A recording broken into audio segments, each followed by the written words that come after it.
He didn't stop for strangers. Not anymore. But when his horse reared back on that sun-scorched trail and Ethan Cole saw her, a pregnant woman, on her hands and knees in the dirt alone, her broken wagon listing sideways in the heat, something older than his grief moved through him. Something he thought had died. He stepped down from the saddle without a word. If this story already has your heart, subscribe to this channel and follow along until the very end, and drop your city in the comments below so I can see just how far this story has traveled. The summer of 1879 came down hard on the Montana Territory. Not the kind of hard that made men complain about the heat. The kind of hard that dried up creek beds and cracked the soil open like old wounds. The kind that pushed cattle into the shade of pine ridges and kept horses nervous and short-tempered from sunup to sundown. The mountains held the heat different than the flatlands. Up here it pressed down from above and rose from the ground both at once, and there was nowhere to escape it. Ethan Cole had stopped noticing it years ago. He rode the high trail alone, the way he did everything, without hurry, without conversation, without any particular expectation that the day would deliver anything worth remarking on. His horse, a dark bay named Cutter, moved through the dry grass at an easy pace. Ethan's hat brim was pulled low. His jaw was set. His eyes tracked the ridgeline the way a man's eyes do when he's trained himself to watch for threats but no longer expects them. He was 39 years old, and he looked like a man who had earned every one of those years the hard way. 6 feet and lean through the shoulders, with hands that were rough from rope work and fence building and the thousand small brutalities of running a cattle operation alone on the eastern slope of the Beartooth Range. He didn't talk much. Didn't need to.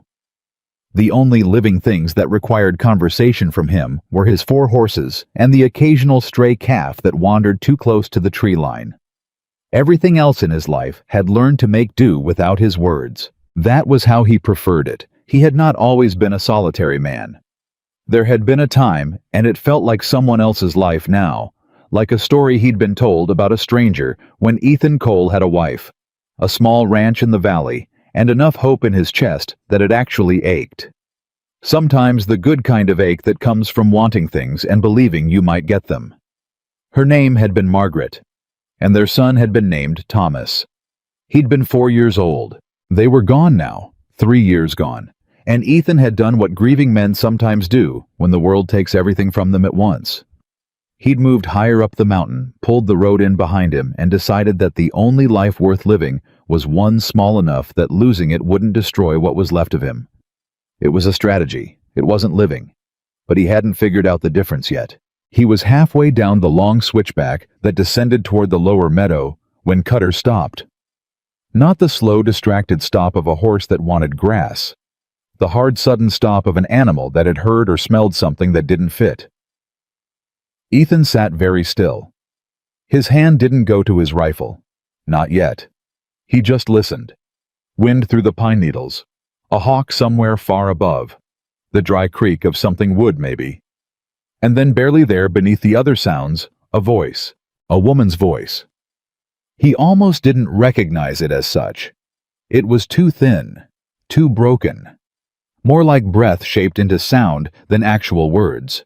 But it was there, rising and falling in the heat shimmer at the bottom of the trail where it curved around a stand of cottonwood trees. Ethan sat another long moment. He had a rule about this kind of thing. He had a lot of rules. Rules were what kept a man at the correct distance from the world. And one of his clearest rules was that he did not involve himself in other people's trouble. Not because he was cruel, he understood the difference between cruelty and self-preservation, but because he had learned at a cost that had nearly killed him that getting involved meant caring, and caring meant exposure, and exposure meant that the next time the world decided to take something from you, it would find you standing right out in the open with nothing between you and the loss. He had not stood out in the open in 3 years, so he sat on Cutter and listened to the woman's voice and told himself it was probably nothing. Probably a traveler with a lame horse or a stuck wheel. Probably someone with family nearby. Probably someone who didn't need a silent mountain cowboy making her situation more complicated. Cutter shifted under him. The horse could feel his hesitation. "Easy," Ethan said quietly. Then the voice came again, and this time the wind brought it up the trail clear enough that he could make out the words. "Please!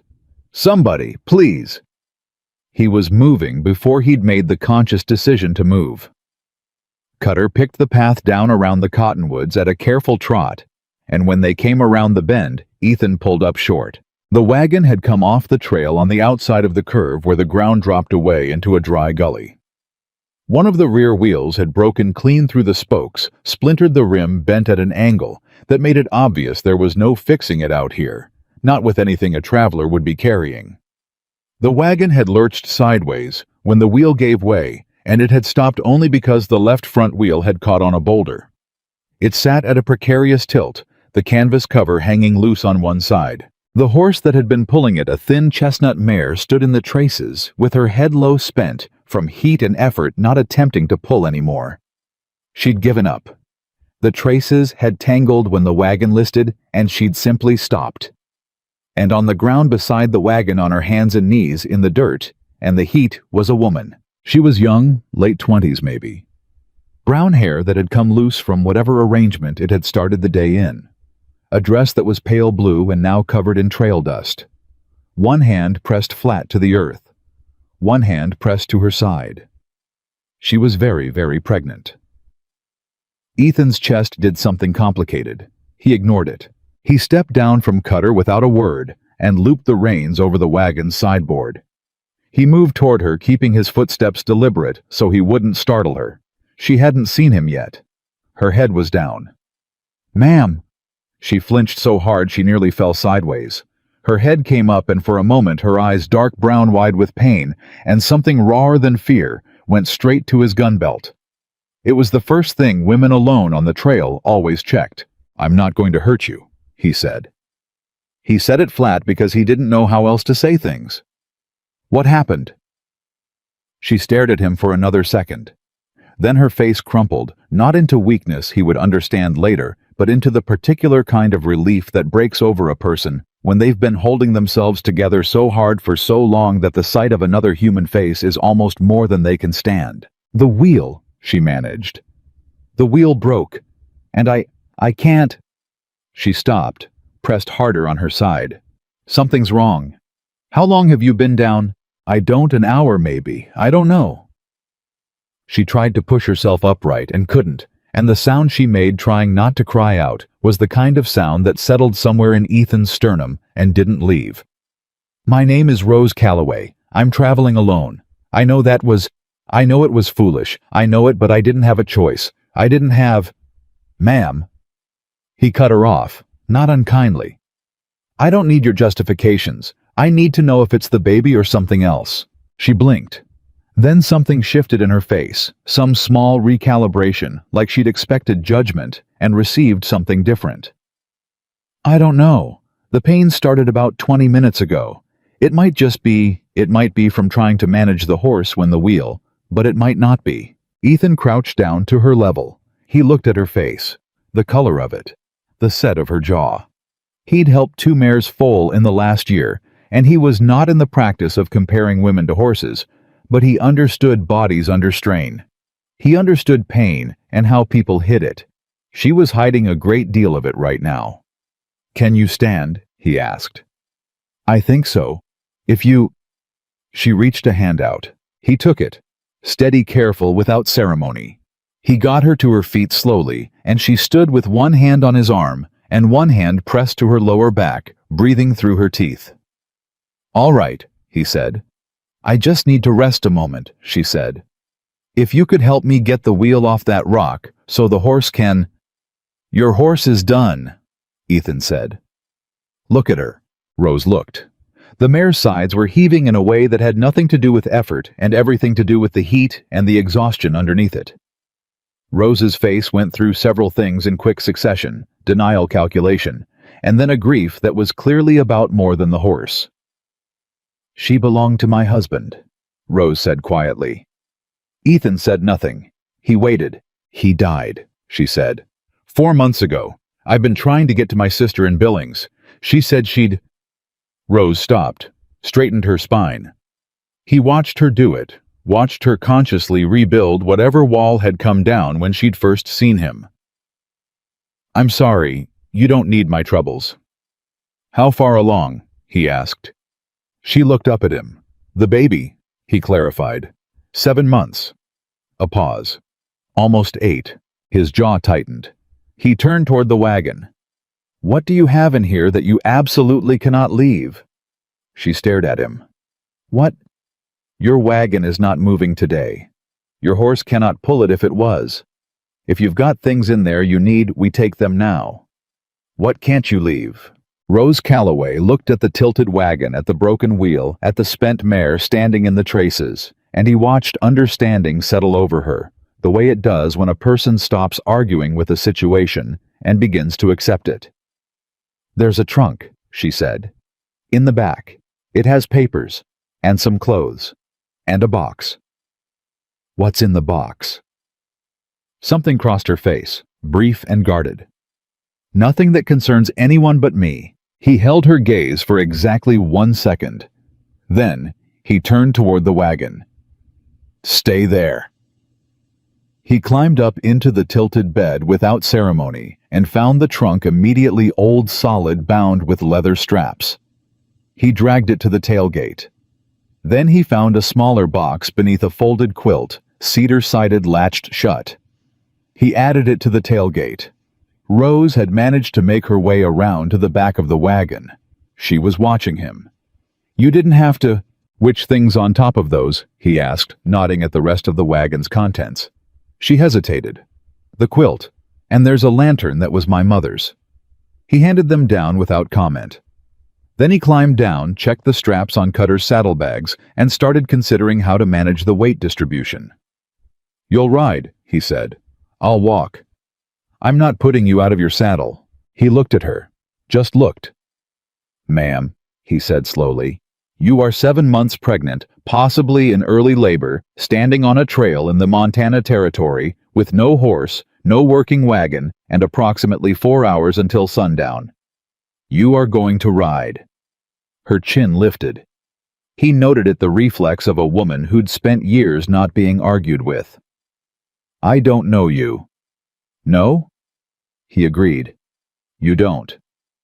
For all I know, you could be—" "Could be what?" he asked, not aggressive, just direct. She stopped. Looked at his hands. Looked at his face. He had the patience to let her look because he understood what she was doing. She was taking stock of him the way a person does when they're making a decision they can't unmake. "You're not going to hurt me," she said finally. It wasn't a question anymore. "No," he said. "Why not?" And this question, he understood, was not about him specifically. It was about all of them. Every man she had encountered on this road. Every man who had looked at a woman alone and made a calculation. Ethan Cole thought about his wife. He thought about Margaret in the last year of her life, how stubborn she'd been, how she'd refused help until it was too late to be helped. He thought about what it would have meant to him in those years if a stranger had simply said no. "I will not leave you here." "Because it's the right thing," he said. Rose Calloway looked at him for a long moment. Then she pressed her lips together, nodded once, and moved toward Cutter. He helped her up into the saddle, a process that was not graceful and required patience from both of them, and adjusted the stirrups and settled the smaller box in front of her where she could hold it against her with one arm. "Hold the saddle horn," he said. "Not the reins. I'll lead." "Your ranch," she said. "How far, ye? 2 hours on foot. Maybe less." She looked out at the trail ahead. The mountains rose on either side of it, pine dark and enormous, and the sky above was that particular blue that only happens in Montana in August, too saturated to look real, too big to take in all at once. "I'm going to repay you," she said. "Whatever this costs you, I will find a way." "Don't worry about that now," he said. "It matters to me." He looked up at her, shielding his eyes against the glare. "I know it does," he said quietly. "That's not what I'm worried about right now." He took Cutter's lead and started walking. They didn't speak much on the way up.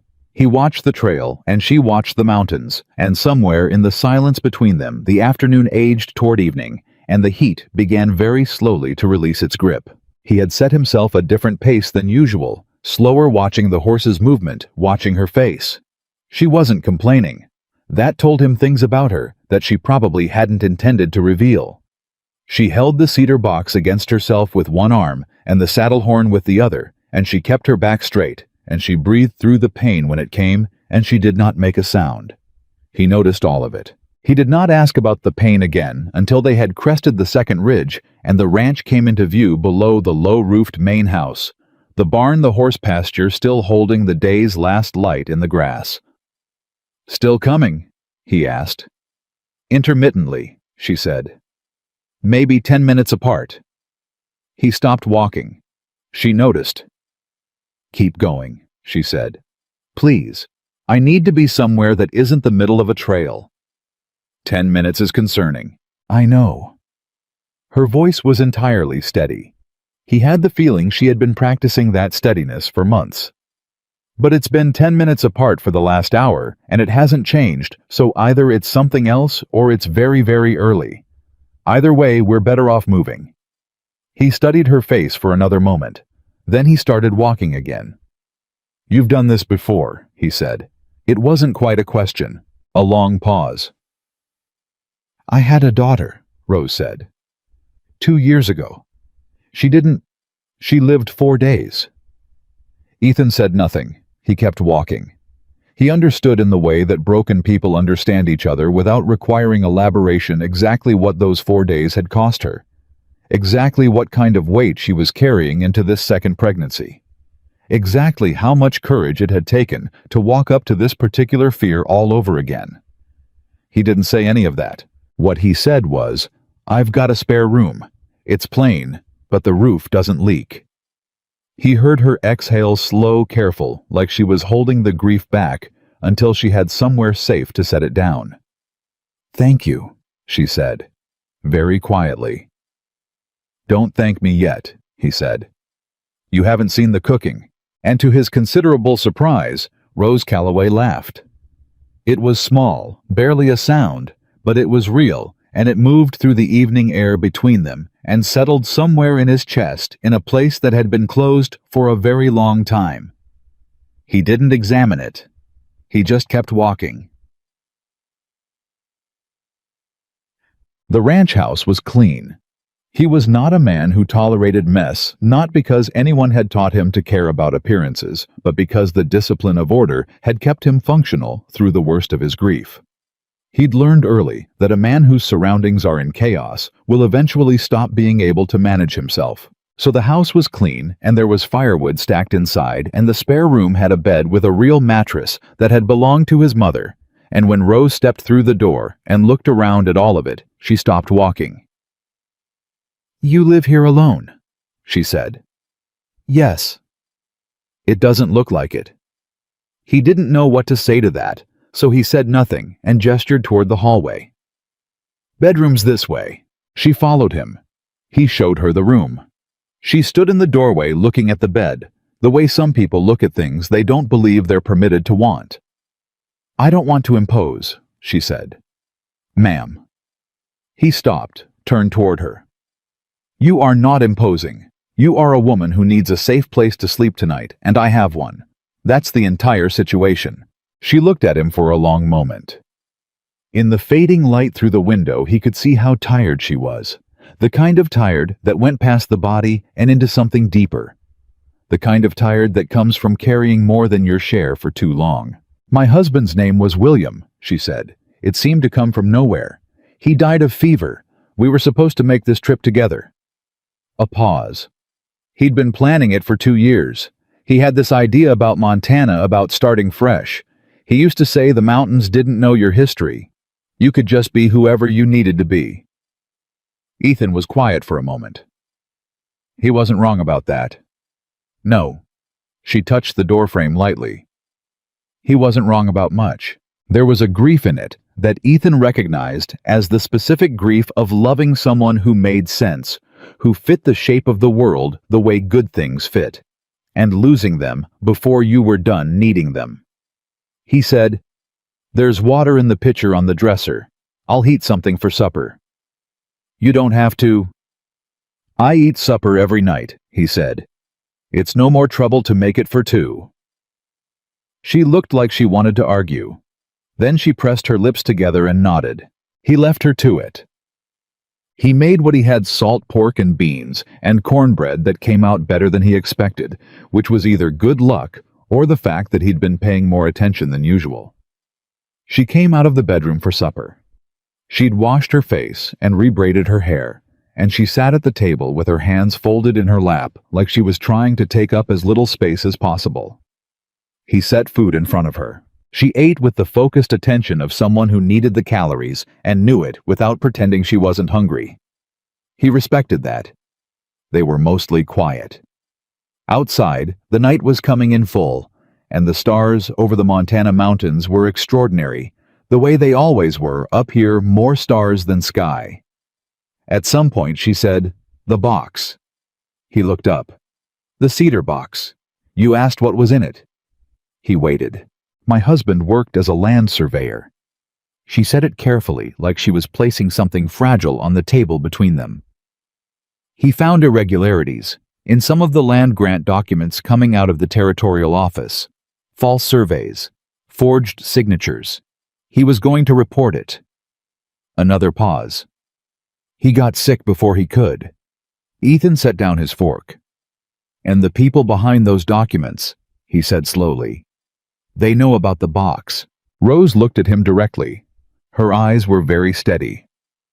"I believe that's why my wagon wheel broke," she said. "I don't believe it happened on its own." The room was very quiet. Ethan Cole had spent 3 years arranging his life so that nothing could reach him, so that nothing required him to stand between it and someone vulnerable.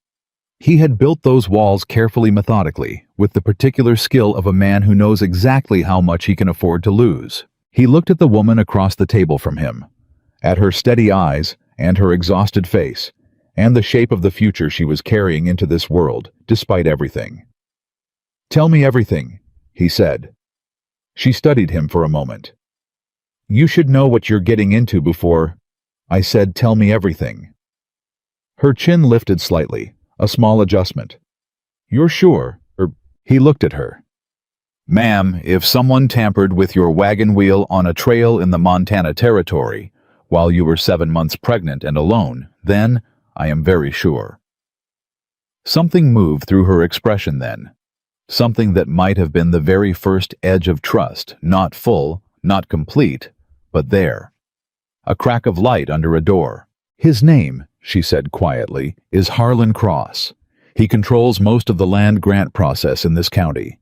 If the papers in that box become public knowledge, then he loses everything," Ethan finished. "And he has nothing to lose," Rose said, "which makes him very dangerous." Ethan pushed back from the table. He stood and moved to the window and looked out at the dark Montana night, at the stars and the mountains, and the enormous quiet of the place he had chosen specifically because nothing could find him here. He thought about rules, about distance, about the clean, manageable smallness of a life with walls around it. Then he thought about a wagon wheel broken on a mountain trail, and a woman on her hands and knees in the heat, and the way she'd looked at him when she'd understood he wasn't going to leave. "You'll stay here," he said. "Not a question. Until we figure out what to do with what's in that box." Silence. Ethan. She had used his name. He'd told it to her on the trail somewhere between the first ridge and the second. "I brought trouble to your door." "Trouble was already here," he said. He didn't explain what he meant by that. "I just wasn't paying attention to it." He turned back from the window. "Get some sleep. We'll talk more in the morning." She didn't move right away. She sat at the table, looking at him with an expression he couldn't fully read, something between wariness and something softer that she hadn't quite allowed yet. "Why are you doing this?" she asked. It was the same question asked a different way. The same question she'd asked him on the trail when she'd looked at his hands and decided he wasn't a threat.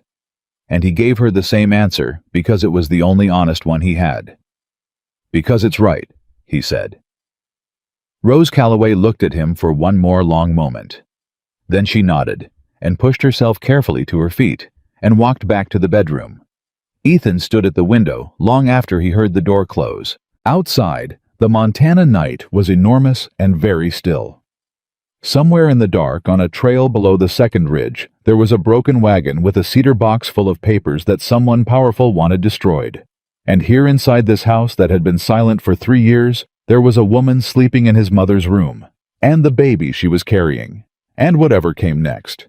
Ethan Cole had not signed up for any of this. He stood at the window and looked at the stars, and he breathed, and he thought about walls, and what they were really for, whether they kept danger out, or whether they just kept a man safely numb inside them. He didn't have the answer, but he stood at the window a long time, and he didn't sleep, and he kept watch over the dark trail below.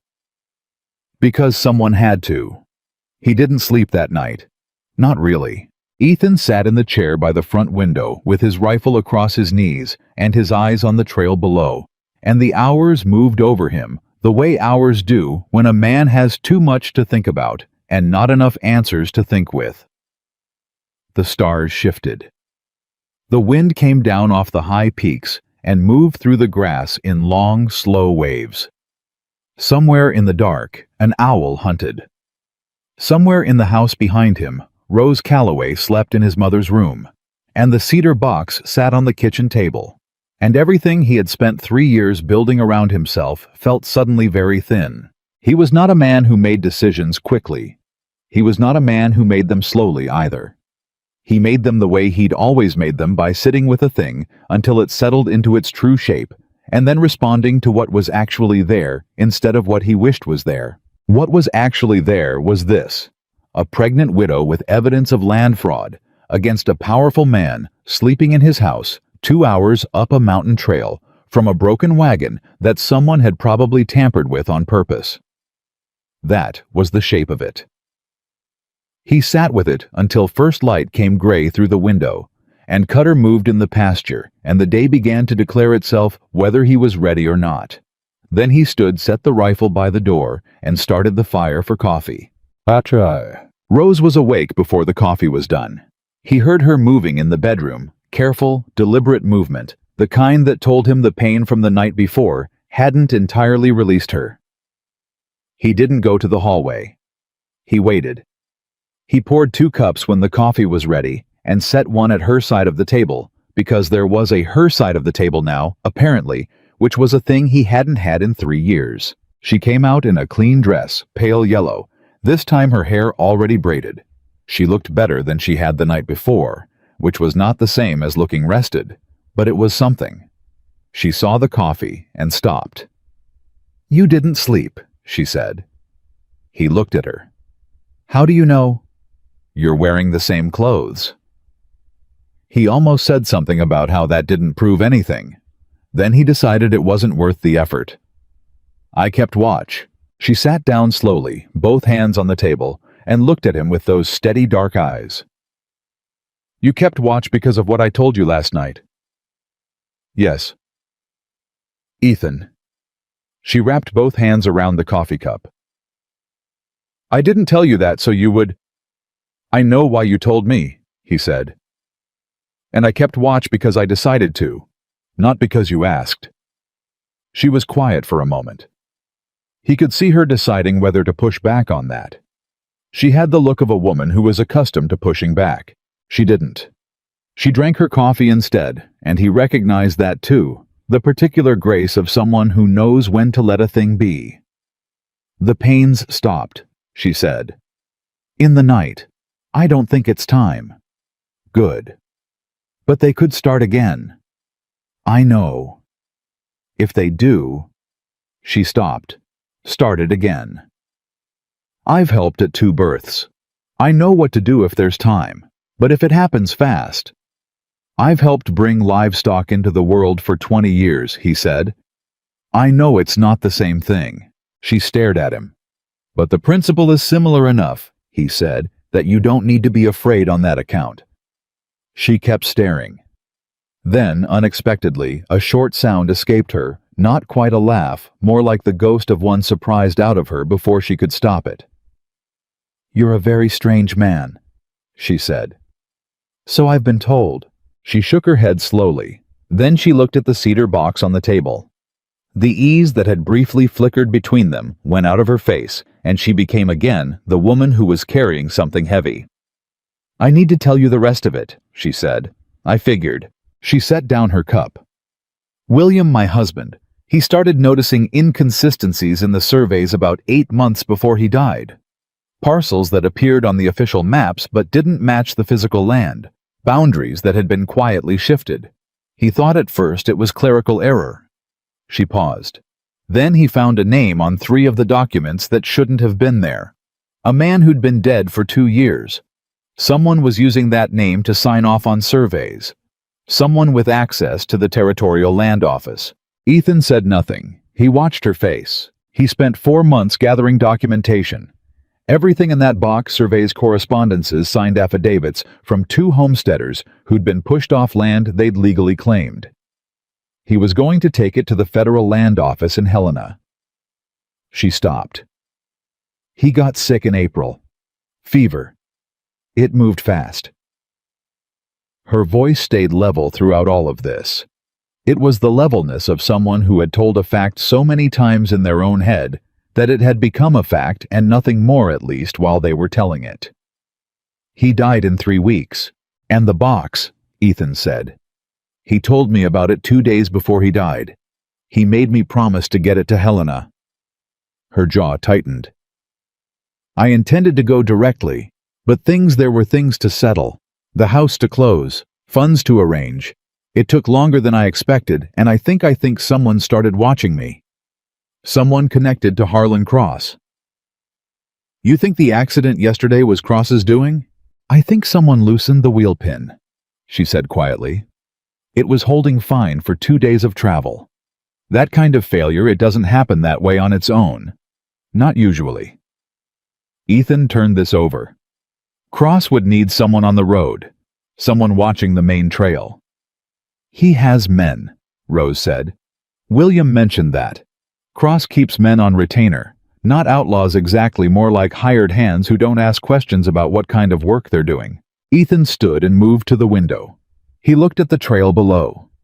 The morning light was full now, and the meadow grass was gold and still. Nothing moved on the trail. That didn't mean nothing was there. "If they found the wagon," he said, "they found it empty. The box is gone. They'll know someone came along." "Yes." "Which means they'll start working outward from that point on the trail. Asking questions. Looking for anyone who came through that stretch of road yesterday afternoon." "Yes," Rose said again. "And this is the only working ranch within 2 hours of that location." The silence that followed was neither of them saying the obvious thing, which was that Harlan Cross's men would be here by tomorrow at the latest. Maybe sooner. Ethan turned back from the window. "How certain are you about the Federal Land Office, that they'd act on what's in that box?" "William believed they would," she said. "There are affidavits from 2 men. There are forged documents with provable forgeries. He was very thorough. And the man whose name is being used, the dead man, his family is still living. William had a letter from the widow confirming her husband never signed any surveys in the last 2 years of his life." She looked directly at him. "If the right person in Helena sees that box, Harlan Cross loses everything. His land holdings, his contracts, his standing with the territorial government. Everything. Which is why he's willing to tamper with a pregnant woman's wagon wheel on a mountain trail," Ethan said flatly. Something crossed Rose's face, then something raw and brief that she shut down almost immediately. "Yes." He looked at her for a moment, at the set of her shoulders, at the hands around the coffee cup that were not quite steady. "You're not scared," he said. It was an observation, not a compliment. "I am terrified," she said. "I'm just not going to let it stop me." Ethan Cole had known men who said things like that and didn't mean them. He had known maybe 2 or 3 who meant them exactly as stated. He believed she meant it exactly as stated. "All right," he said. Here's what I'm going to do. What he was going to do was ride down to the Brannigan place, his nearest neighbors 4 miles south, and send word through them to a man named Aldous Graves, who was a federal deputy marshal based out of Miles City. Ethan had done Aldous a good turn 2 years back, the details of which were not important, except that the man owed him, and more than that, the man was honest, which was rarer and more valuable than the debt. He explained this to Rose while he saddled his second horse, a steady gray named November, built for distance, and not much else, and she stood at the fence rail and listened. "You're trusting a debt," she said. "I'm trusting a man," he said. "The debt is just the reason he'll come fast." "How long?" "If the Brannigans get the message today, 2 days. Maybe 3. She was quiet, doing the arithmetic of that against whatever she knew about Harlan Cross's reach and speed. "And until then we stay put and don't make noise." He checked the cinch on November's saddle. "I need you to stay inside. Keep the box somewhere other than the kitchen table. And if anyone comes up the trail before I'm back, how will I know if they're Cross's men or just travelers? If they come up this trail," Ethan said, "they're not travelers. There's nothing at the end of this road except my ranch." That landed. He watched it land. "Keep the curtains drawn," he said. "There's a Winchester above the fireplace. You know how to use a rifle?" She raised an eyebrow. "My father was a farmer in Kansas," she said. "What do you think?" "I think yes," he said. "Correct." He swung up onto November and looked down at her. "I'll be back by midday. Lock the door behind me." "Ethan?" He stopped. She looked up at him. The morning light was on her face, and for a moment, just a moment, she looked exactly as tired and frightened as she actually was, with none of the careful composure she kept over it. "Be careful," she said. He nodded once. "Always am." He wasn't always careful, but it seemed like the thing to say, and he thought she probably knew that, and she nodded back, and he rode down the trail. He was gone 3 hours. 3 hours was long enough. He came back up the trail at a pace November didn't enjoy, but maintained because Ethan asked it of her, and he came through the gate and had his eyes on the house from 100 yards out, checking the curtains, the door, the small signs a man learns to read when he spent years watching for things that aren't right. Everything looked right. He exhaled. He put November in the pasture and walked to the house and knocked before he tried the door, because it was a locked door now. And he'd told her to lock it, and there was a woman with a rifle inside who didn't need to be startled. The latch moved immediately. She'd been near the door. She pulled it open and looked at him. He could see she'd been running her own kind of watch from inside the particular tightness around a person's eyes when they've been alert for hours. "The Brannigans will send the message," he said. "Their boy is riding to Miles City today." She stepped back to let him in. "Anyone on the trail?" "No." He took off his hat. "But I found something at the wagon." She went still. He reached into his coat and produced a piece of paper, folded once creased sharp, the kind of note someone leaves when they want it found. He'd found it tucked into the broken wheel hub, which meant someone had been back to the wagon after he'd taken Rose and her things away. "Someone knew the wagon," he said. "Or knew to check it." Rose unfolded the paper. He watched her read it. Her face didn't change, not the way most people's faces change when they're frightened. Hers went very still in a different way, the way still water goes still when something is moving underneath it. She handed it back. He read it. It said, "Give us what the surveyor left and go back to Missouri. No one needs to know you were ever here. No name, no signature." "Missouri," he said. "That's where we came from," she said quietly. "They know where you're from. They know what you're carrying." He set the note on the table and looked at it. "And they know you're somewhere on this mountain." For the first time since he'd found her on the trail, Rose Calloway sat down without being ready to stand back up again. She sat in the kitchen chair and pressed both hands to her face, and he stood across the room and gave her the space to do it, because he understood that some moments needed a little room around them. "I'm sorry," she said into her hands. "I brought this here. I brought this to you. Rose. He said her name quietly, and she lowered her hands. Stop apologizing for being in danger. The people who made you dangerous are the ones doing the apologizing in this scenario. She blinked at him. Something in that blinked the grammar of it maybe seemed to catch her off guard. I mean it, he said. You didn't ask for any of this. Neither did you. No. He agreed. But I'm the one who decided to stop on that trail. That was my choice. He picked up the note and looked at it again. And I'm not changing my mind about it. She watched him for a long moment. Why not? She said. Genuinely. Not because it's right. Why? He thought about that honestly. He looked at the note. He looked at the cedar box on the shelf where she'd moved it behind the row of books his mother had left here.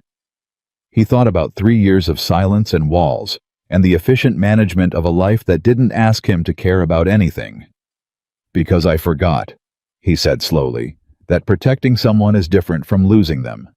He paused. I confused the two for a long time. The kitchen was very quiet. Your wife, Rose said gently. He looked at her. I'm not prying, she said. You don't have to explain.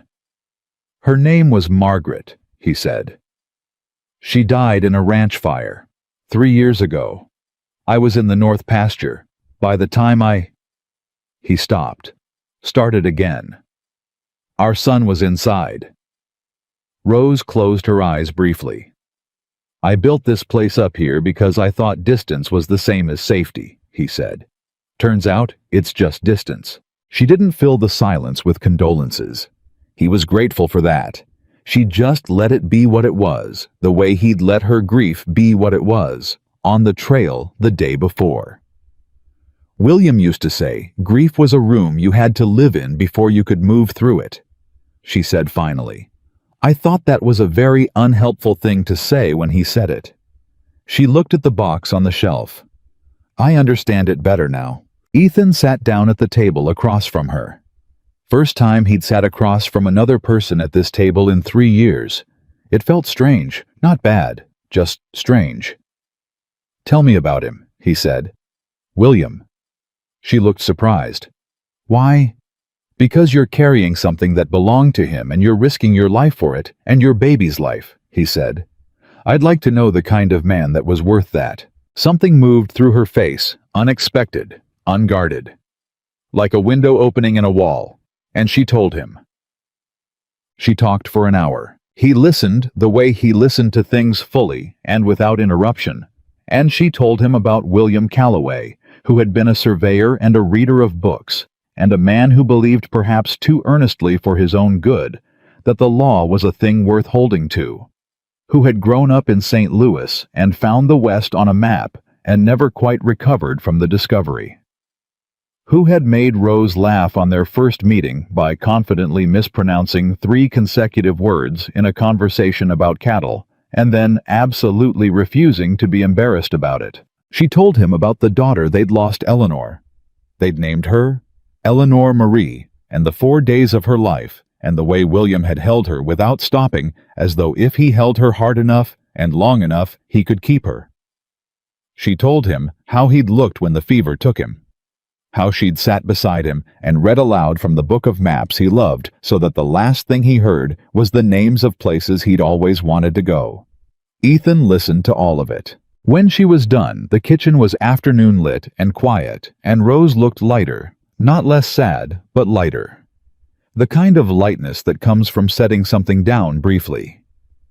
He sounds like a good man, Ethan said. He was, she said. Not perfect. He was stubborn and sometimes he forgot to eat, and he was terrible at remembering dates. She smiled small and true. But he was good. He wanted good things for the right reasons. That's rarer than people think, Ethan said. She looked at him. Yes, she said. I'm finding that out. The moment held between them for just a second longer than ease would account for. Then she looked away, and he looked at the window, and the afternoon went on. I should check the horses, he said, standing. Ethan? She said his name the same way she had on the trail. He stopped. Thank you for asking about him. Most people don't ask, they just... She made a small gesture. They act like talking about him will make it worse. Does it? He asked. No, she said. It makes him real again for a minute. He nodded. He understood that exactly. He went to check the horses. He was in the barn when he heard it. Not a loud sound. Not a sound that would alarm a person who wasn't already listening for things that didn't fit. A single, sharp sound from the tree line at the north edge of the pasture, the sound of something stepping on dead wood. Ethan didn't move fast. He moved exactly the way he always moved, which was with purpose and without waste, and he came around the side of the barn with his hand on his revolver and his eyes on the tree line. 2 men on horseback. They were still in the trees. Not moving yet. Just watching the ranch. He didn't draw. Drawing was a statement. He wasn't ready to make that statement yet. He kept his hand where it was and looked at them directly, letting them know he'd seen them, letting them decide what that meant. For a long moment, nothing happened. Then one of them turned his horse and moved back into the trees. The other followed. They were gone in 30 seconds, as quiet as they'd come. Ethan stood in the pasture a long time after they disappeared. The afternoon was utterly still. Not peaceful. Just still the way a room goes still when someone has just left it. He went back to the house. Rose was at the window. She'd seen them. 2, she said when he came through the door. 2, he confirmed. They're not Cross's main men, she said. It wasn't a question. No, he said. Too obvious, too far back. Those are scouts, the kind of men you send to confirm a location before you send the men you actually want to use. She absorbed this without flinching. How long before the others come? Could be tonight, he said. More likely tomorrow. And Marshal Graves can't be here before then. No, she turned from the window. Her chin was up. Her eyes were level. She pressed one hand briefly to the side of her stomach, the gesture so automatic he understood it had nothing to do with pain, and then she straightened. Then tell me what to do, she said, and I'll do it. He looked at her standing there, tired and pregnant, and afraid, and absolutely prepared to fight, and something in his chest did the thing it had done when he'd first heard her voice on the trail. Something old, something he'd thought was finished. First thing he said, we move the box. She nodded. There's a loose board under the bedroom floor. Second one from the left past the threshold. Nobody finds that who doesn't already know it's there. All right. Second thing. He moved to the fireplace and took the Winchester down. He checked the load with quick, practiced hands, then held it out to her.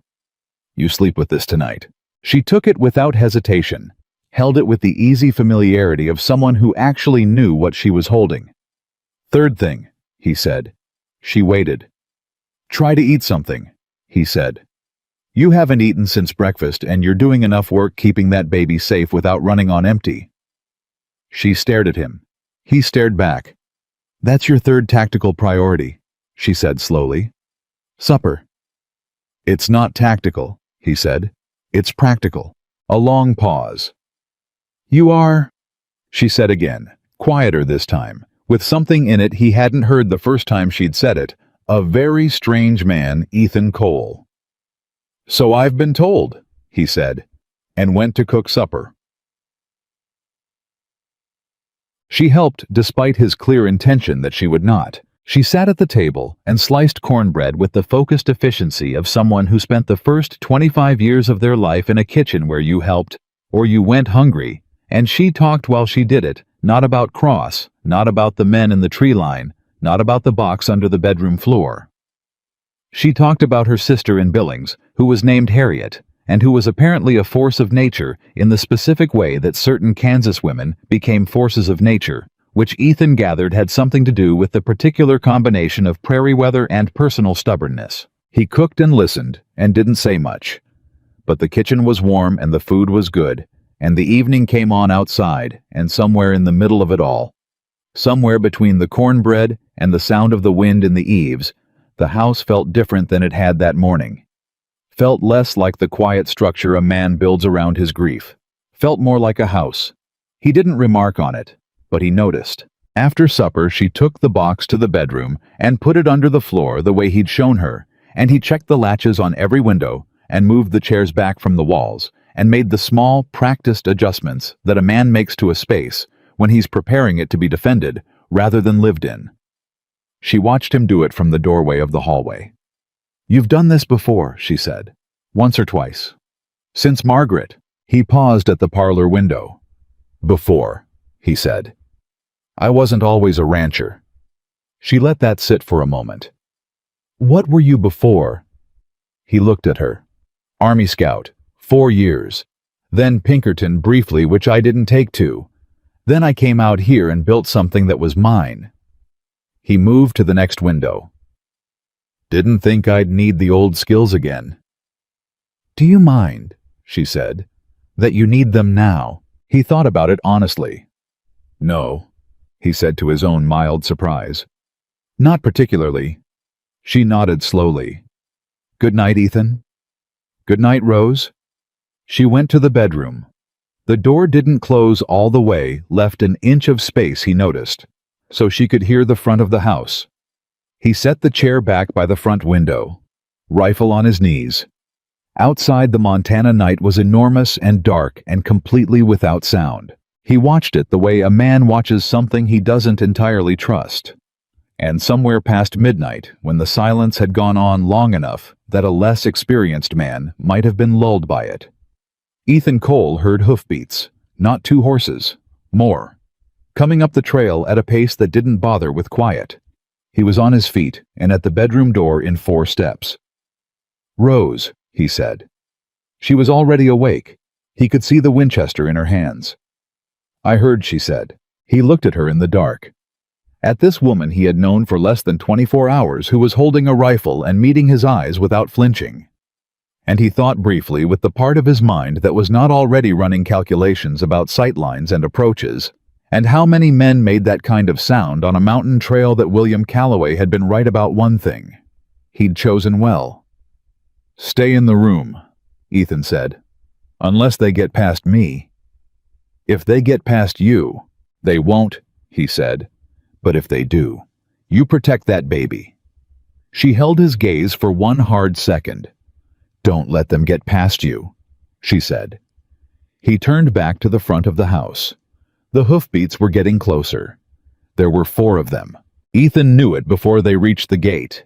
He could count horses by sound. It was a skill that had kept him alive twice during his Pinkerton years, and once in a canyon outside of Bozeman he didn't like to think about. 4 horses, 3, moving with the easy rhythm of men who did this kind of work regularly, one moving a little slower, a little heavier. That one was carrying someone who didn't ride for a living. That one he suspected was Harlan Cross. He didn't open the door. He moved to the side window instead, the one that gave him an angle on the approach without putting him square in front of the doorframe, which was the kind of thing a man learned to think about when people were coming to his house at midnight with unclear intentions and clear numbers. They stopped at the gate. For a long moment, nothing. Just the sound of horses breathing and the creak of saddle leather. Then a voice, smooth, unhurried, the voice of a man accustomed to being listened to. "Mr. Cole, I know you're awake." Ethan said nothing. "My name is Harlan Cross. I'm a businessman with land holdings in Custer and Yellowstone counties. I'm not here to cause trouble." A pause waited with the particular patience of someone who uses patience the way other men use threats. "I'm here because I believe you have something that belongs to me." Ethan moved to the front window. Careful. Staying low, staying to the side of the frame. He could see them now in the pale moonlight. 4 riders at the gate, like the man had said. The one slightly ahead of the others was broad-shouldered, well-dressed, even at this hour, sitting his horse like a man who'd paid someone a great deal of money to teach him how. That would be Cross. The 3 behind him were not well-dressed. They had the look of men who were paid to be wherever they were told to be. One of them had his hand on his rifle. Nothing here belongs to you, Ethan said through the window. Loud enough to carry, calm enough to mean it. A brief silence. Then, Mr. Cole, I appreciate plain speaking. Let me be equally plain. There is a woman staying in your house. She is carrying documentation that was taken from its rightful owner, that owner being myself. Now I have no quarrel with you. You seem like a reasonable man. If you send the woman out with the box, we'll be on our way before sunrise, and your name never comes up in any of this. The woman, Ethan said, is a guest on my property. She is a widow carrying stolen property. She is a pregnant woman whose wagon wheel was tampered with on a public trail, Ethan said. And I'd be real careful about what you say next, Mr. Cross, because I have a good memory and I remember everything. The silence this time was different, tighter. When Cross spoke again, the smoothness had developed a slight edge. Just slight. The kind of edge that a man tries to keep covered because he knows what it looks like when it shows. You're making this more complicated than it needs to be. No, Ethan said. You made it complicated when you sent men to tamper with a pregnant woman's wagon. I'm just dealing with what you made. He heard one of the men behind Cross shift in his saddle. Heard the unmistakable click of a rifle being cocked. Ethan's voice didn't change. If that man fires, he will not get a second chance. And the rest of you will spend the night explaining to the territorial authorities why you rode to a private ranch at midnight and discharged a weapon. I've already sent word to a federal deputy marshal. He is on his way. Whatever happens here tonight will be examined in detail. Another silence. He watched Cross's posture, the set of the shoulders, the small adjustments a man's body makes when he's recalculating. You're bluffing about the marshal, Cross said. Ask me again when he gets here, Ethan said. I'll be right inside. He stepped back from the window. He heard low voices at the gate cross and his men conferring. He couldn't make out words, only the rhythm of disagreement. Someone pushing back. Then hoofbeats, moving away. He stayed where he was for another full minute, listening to the sound diminish, counting in his head, tracking the direction. They weren't circling. They were actually leaving, for tonight. He exhaled. He went to the bedroom door. They're gone, he said. Rose was on her feet in the dark Winchester at her shoulder, already lowering it as he spoke. Her eyes were absolutely steady. Cross himself came, she said. It wasn't a question. She'd been listening through the wall. Yes. He doesn't send himself, she said. William told me that. He said Cross was a man who kept his hands clean. She set the rifle against the wall. One hand went to her side, that automatic gesture again. He must be more worried about what's in that box than I realized.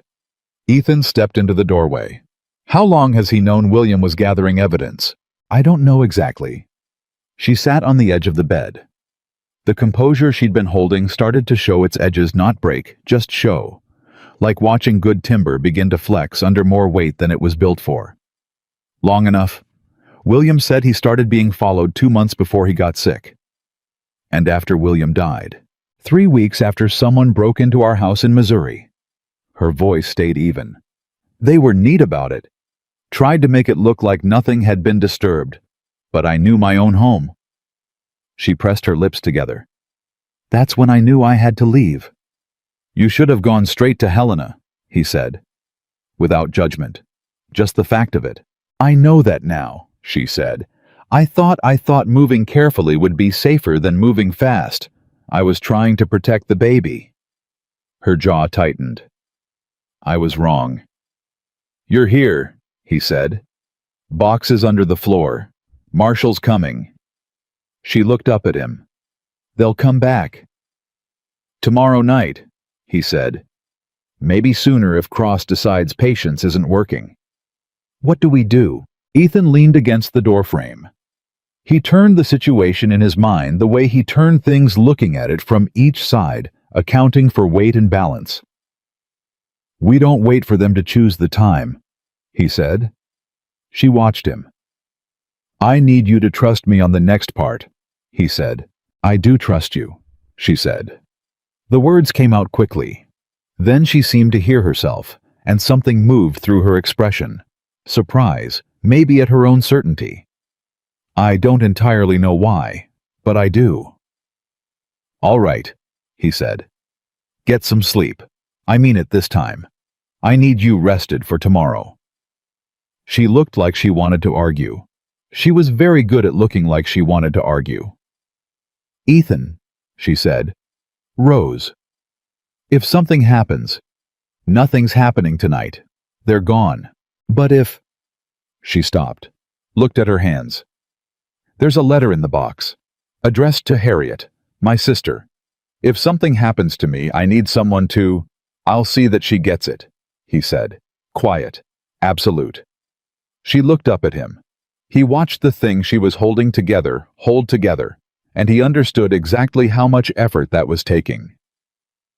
"Thank you," she said. So softly it was barely sound. He nodded once, pulled the door mostly closed, went back to his chair. The Montana night outside was empty again, or seemed empty, which wasn't the same thing at all. He knew that. He sat with his rifle and his coffee, and the knowledge of what morning was going to require, and he thought about what it meant that Harlan Cross had come himself. It meant the man was scared. Good. Scared men made mistakes. He had a plan by the time the first gray light came through the window. It wasn't a perfect plan. Perfect plans required resources he didn't have and time he didn't have, and the assumption that nothing would go sideways, which was an assumption he'd learned not to make since approximately the age of 22. But it was a real plan built from what he actually had, which was the terrain, the element of surprise. One good horse, one woman with a rifle, who he'd now seen under pressure twice, and who hadn't broken either time, and a federal deputy marshal who should be arriving within 24 hours. The question was what Cross would do in that 24 hours. Cross had come himself last night because he wanted the box returned quietly. No record, no official involvement. A simple exchange, give it back, disappear, no one talks about it. He'd expected a ranch hand who'd taken in a stray and could be frightened or bought off. Instead, he'd found something else. Now he knew he couldn't buy it, and he'd have to calculate whether he could afford to frighten it. And when he finished that calculation, he'd come back with more men and a different approach. Ethan needed to change the board before that calculation was finished. He went to the bedroom door and knocked at first light. Rose answered it almost immediately. She hadn't slept much either, he guessed. She was dressed and her hair was done, and the Winchester was in her hand. "I need to borrow a page from the box," he said. She studied him. "Why?" "I need Cross to believe I'm willing to negotiate.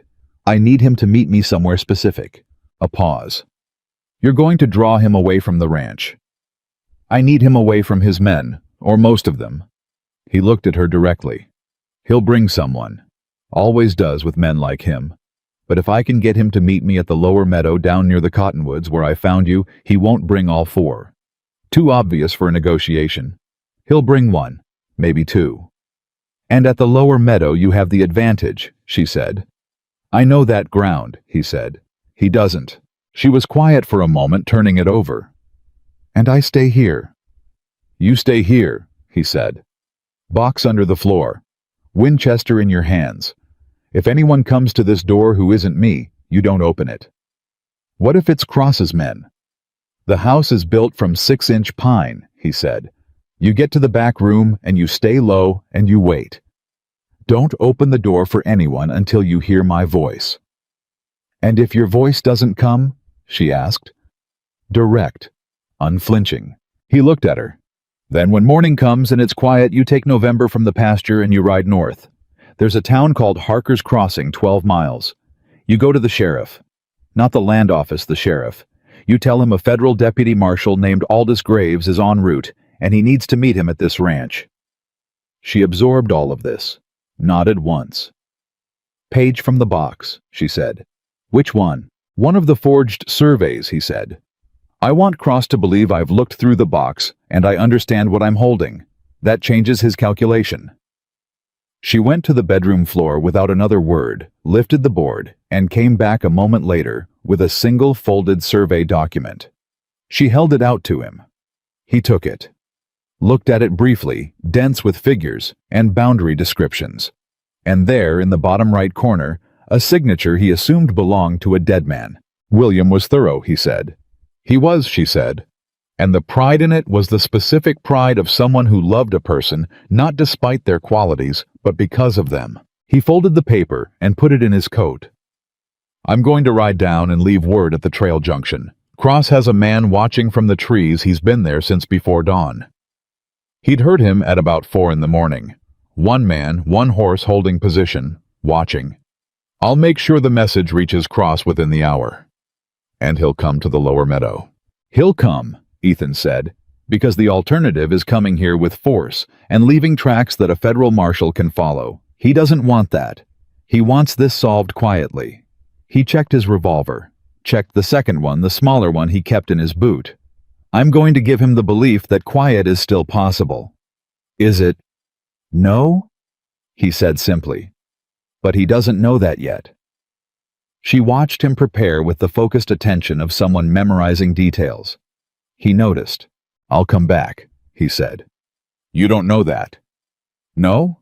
He agreed. But I intend to. That's not nothing. She pressed her lips together. For a moment, just a moment, he saw through all of it. The steadiness and the competence and the careful management of her own fear. He saw what was underneath it, which was a woman who had already lost one person she depended on and was standing at the particular edge where that can make a person either very closed or very honest. She was being very honest. Don't get killed, Ethan Cole, she said. Doing my best, he said. He left before she could say anything else. The man in the trees was younger than Ethan had expected, maybe 22, 23, with the uncertain posture of someone who was used to following orders and not entirely comfortable with the specific orders he was currently following. He had a rifle, but he hadn't raised it when Ethan rode directly toward him, which told Ethan the orders were to watch not to engage. Ethan stopped November 10 feet away. The young man stared at him. You work for Cross, Ethan said. Not a question. A muscle in the young man's jaw worked. I don't know what your son, Ethan said. I've been tracking you since 4 in the morning. I know where you've been sitting. I know how many times you've shifted in that saddle, and I know you've got a signal whistle in your left coat pocket, because I could see the outline of it from 100 yards when the sun came up. He paused. I'm not your enemy. I want to give you a message for your employer. The young man stared. Tell Harlan Cross I'll meet him at the lower meadow, the Cottonwood Grove, at the base of the Switchback Trail at 2 o'clock this afternoon. I have 1 page from the surveyor's documentation. I want to discuss terms. He held the young man's gaze. Can you remember all of that? A pause. Lower meadow, Cottonwoods, 2 o'clock, 1 page, terms. That's right. Ethan turned November back toward the trail. Over his shoulder. Tell him to come with no more than 1 man. If I see more than 2 riders coming into that meadow, I'll know negotiation isn't what he's after, and I'll plan accordingly. He rode away without looking back. He was back at the ranch in 40 minutes. Rose had made coffee. She poured him a cup without being asked, and he took it, and they sat at the table, and he told her what he'd done. He'll honor the limit, she said slowly when he'd finished. 2 riders. Because he needs this to appear like a negotiation. For about 5 minutes, Ethan said. Then he'll try to take the page and find out where the rest of the box is. And then he'll find out that I'm a harder problem than he planned for. She set her cup down. I don't like this. I know. There are too many ways it goes wrong. I know that too. Ethan. She leaned forward slightly. What if I come with you? He looked at her. I'm not helpless, she said. And I know Cross's voice, I've heard it before.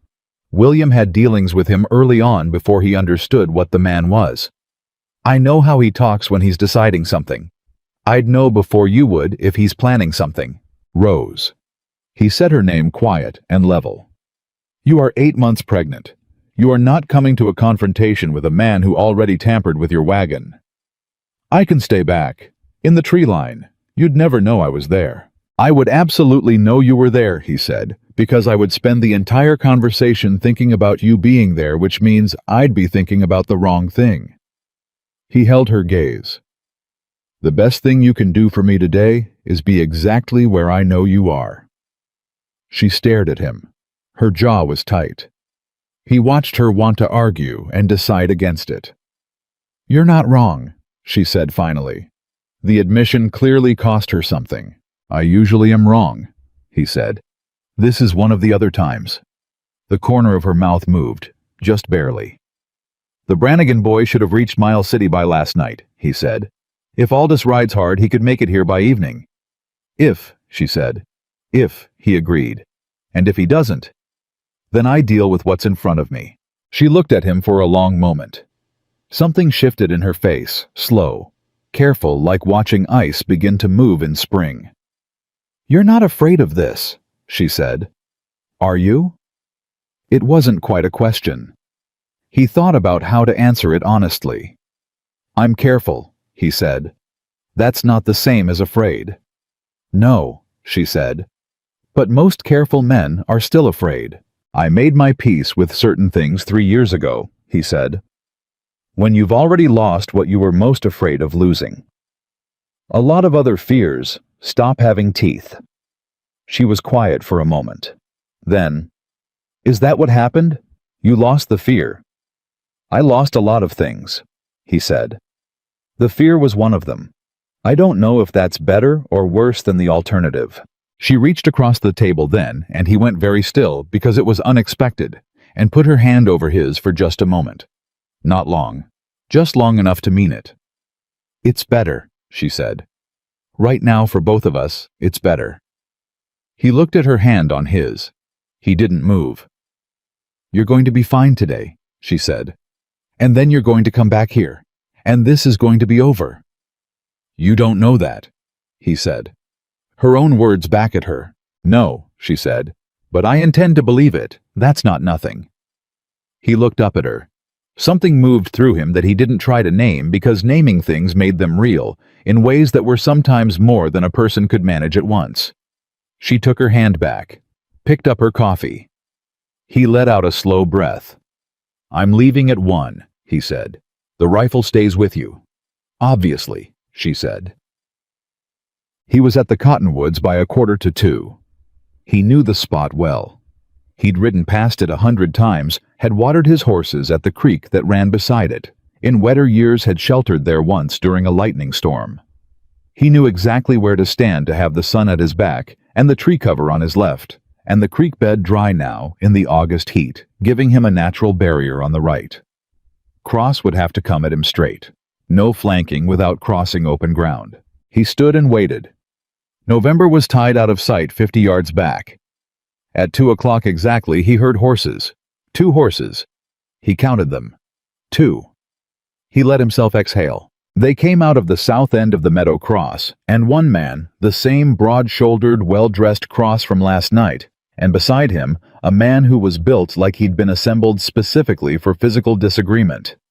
Big hands, flat eyes. The kind of man you put next to you when you want to remind someone of their options. They stopped 20 feet away. Cross looked at him with the careful, assessing look of a man who'd spent 40 years reading people. Ethan let him look. Mr. Cole, Cross said. Mr. Cross.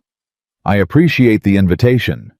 Cross's voice was warm in the way that some men's voices are professionally warm, the warmth sitting on top of the voice like a coat that doesn't quite fit. I hope we can settle this like reasonable men. That's the idea, Ethan said. You have something for me. Ethan reached into his coat and produced the folded survey. He held it up where Cross could see it, but he didn't offer it forward. Cross's eyes went to it immediately. He tried not to show how much they wanted to stay on it. He failed slightly. That is private property, Cross said. It's a survey document with a dead man's signature on it, Ethan said. Dated 8 months after that man died. I'd be real cautious about the word private. The warmth in Cross's voice developed more of that edge, still covered, less well. Where is the rest of it?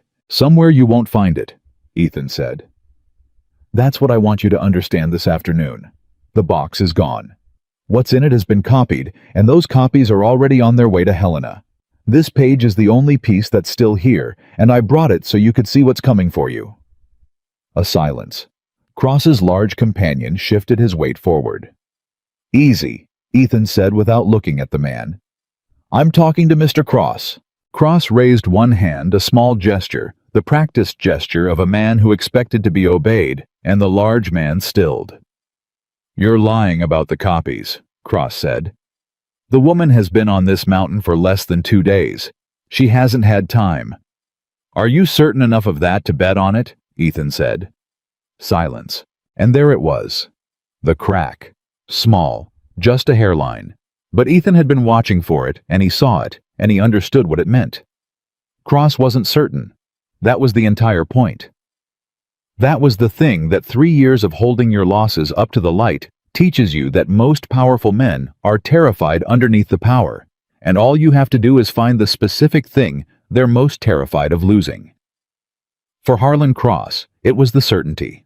Remove the certainty, and the rest of it started to shake. "Here's what I'm offering," Ethan said.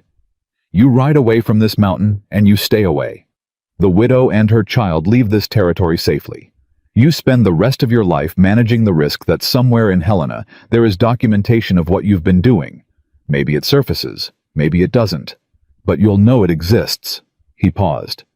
"The alternative is a federal marshal arrives tonight, and he is coming Mr. Cross whether you believe that or not, and everything in that box is entered into an official federal inquiry, and your name is on every page of it." The meadow was very still. Cross looked at him for a long, careful moment. Ethan watched the calculation happening behind those careful eyes. He watched the man weigh his options, the way powerful men weigh things not by what was right, but by what the cost of each direction looked like. "You'd let me walk away," Cross said slowly. "I'd let you ride away," Ethan said. "Today. Right now. And nothing more happens on this mountain." Another silence. Then Cross said very quietly, "And if I don't? Then I tie you to that saddle," Ethan said, "and I walk you into Miles City myself, and Deputy Marshal Aldous Graves processes you in the morning." The large man moved. He was faster than Ethan had expected for someone built that way, and he had his rifle up before Ethan had fully registered the motion. But Ethan was already moving. He went left and low, below the line of the shot, and the rifle went off above him, the sound enormous in the meadow air, and he came up inside the man's reach before he could lever a second round. He hit him once hard with the flat of his revolver across the forearm, and heard something crack, and the rifle dropped. The large man hit the ground on his knees. Ethan turned. Cross had not moved. He sat his horse and watched Ethan come back upright with his revolver out, and there was something in Cross's face now that hadn't been there before. Not the warmth, not the edge underneath it. Something flat and cold. Fear. "Get down," Ethan said. Cross looked at the revolver. Looked at his man on the ground cradling his arm. Looked back at Ethan. Very slowly, he got down from his horse. "Hands where I can see them," Ethan said. Cross put his hands up. His face was absolutely controlled now, all the warmth gone, the edge gone, just the bare calculation underneath it. "You understand what you're doing," he said. "Yes," Ethan said. "Do you—" Cross said nothing. Ethan pulled the length of rope from his belt.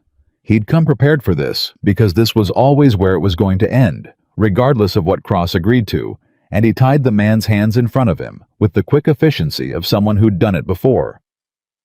Then he did the large man's hands, which was more difficult, given the broken arm, and the man made sounds through his teeth that Ethan ignored. "You're going to sit right here," Ethan said, "while we wait for Marshal Graves."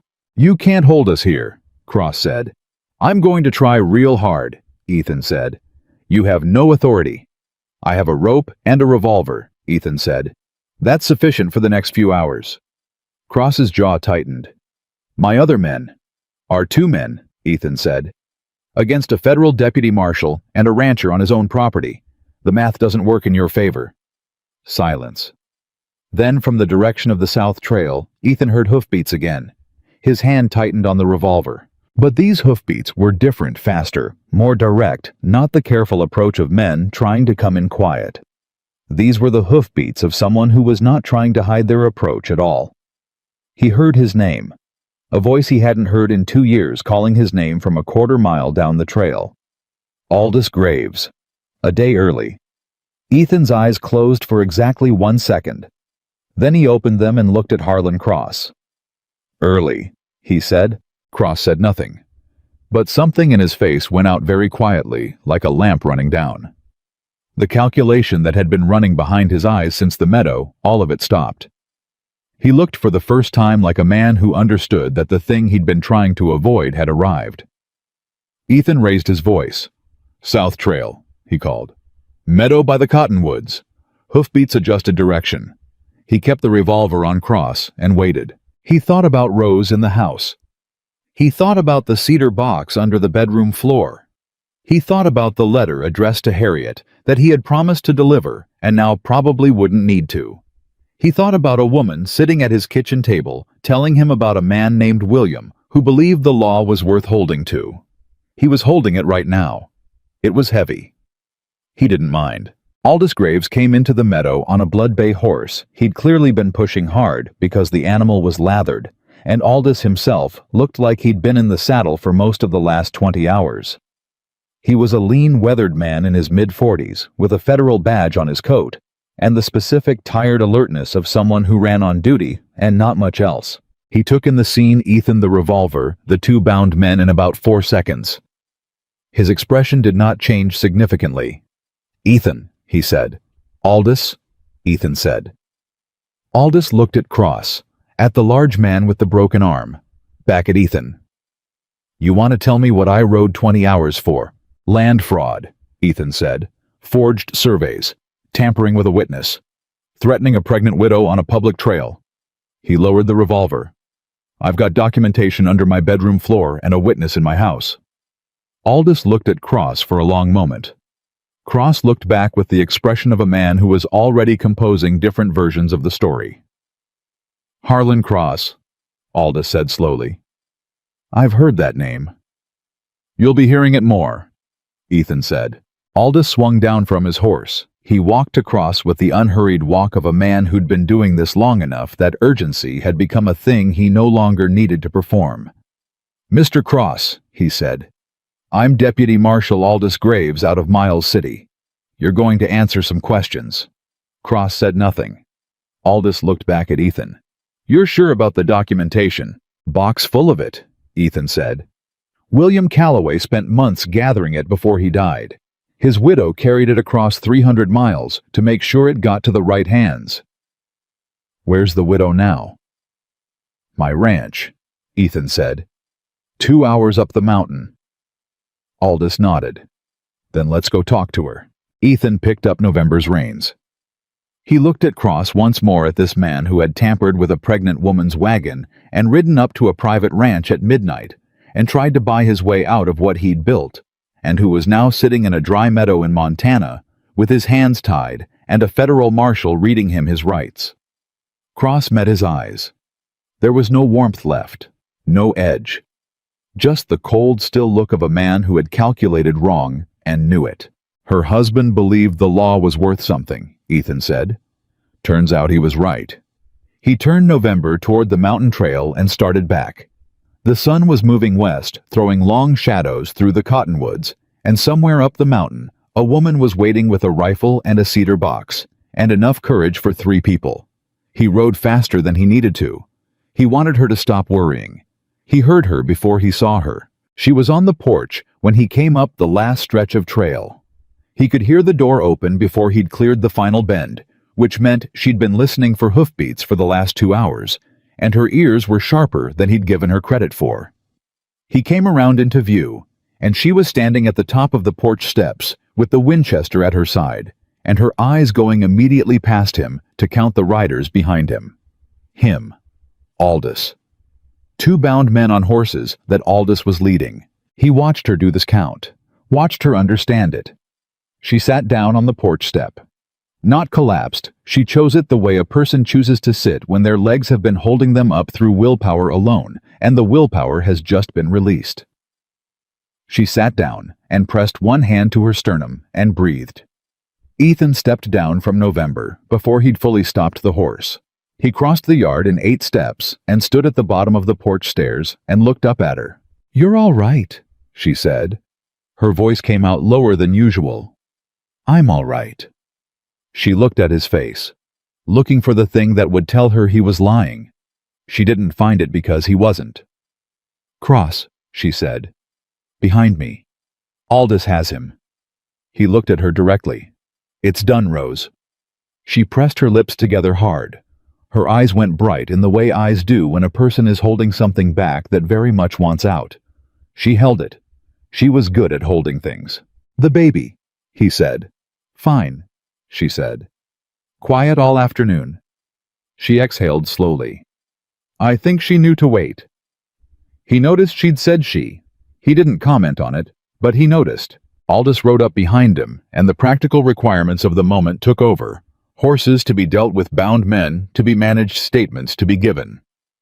Aldous was professional and methodical, and he asked his questions the way a man asks questions when he's been doing this long enough that he doesn't need to perform the authority anymore. He had a small leather notebook, and he wrote in it with a stub of pencil, and he didn't editorialize, and he didn't rush. Rose gave her statement sitting at the kitchen table with her hands wrapped around a coffee cup, and she was thorough and precise, and Aldous looked at her twice with the expression of a man recalibrating his initial assessment of a witness. "Mrs. Calloway," he said when she'd finished, "your husband gathered a significant amount of documentation."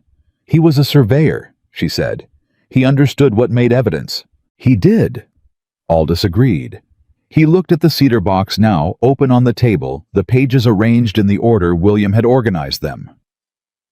"This is going to take some time to process through the federal office.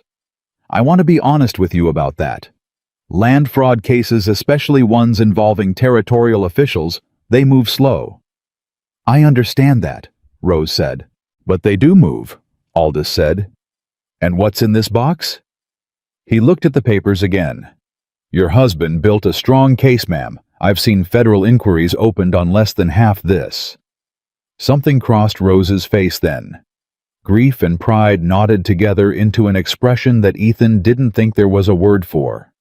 "He'd want to know it was enough," she said quietly.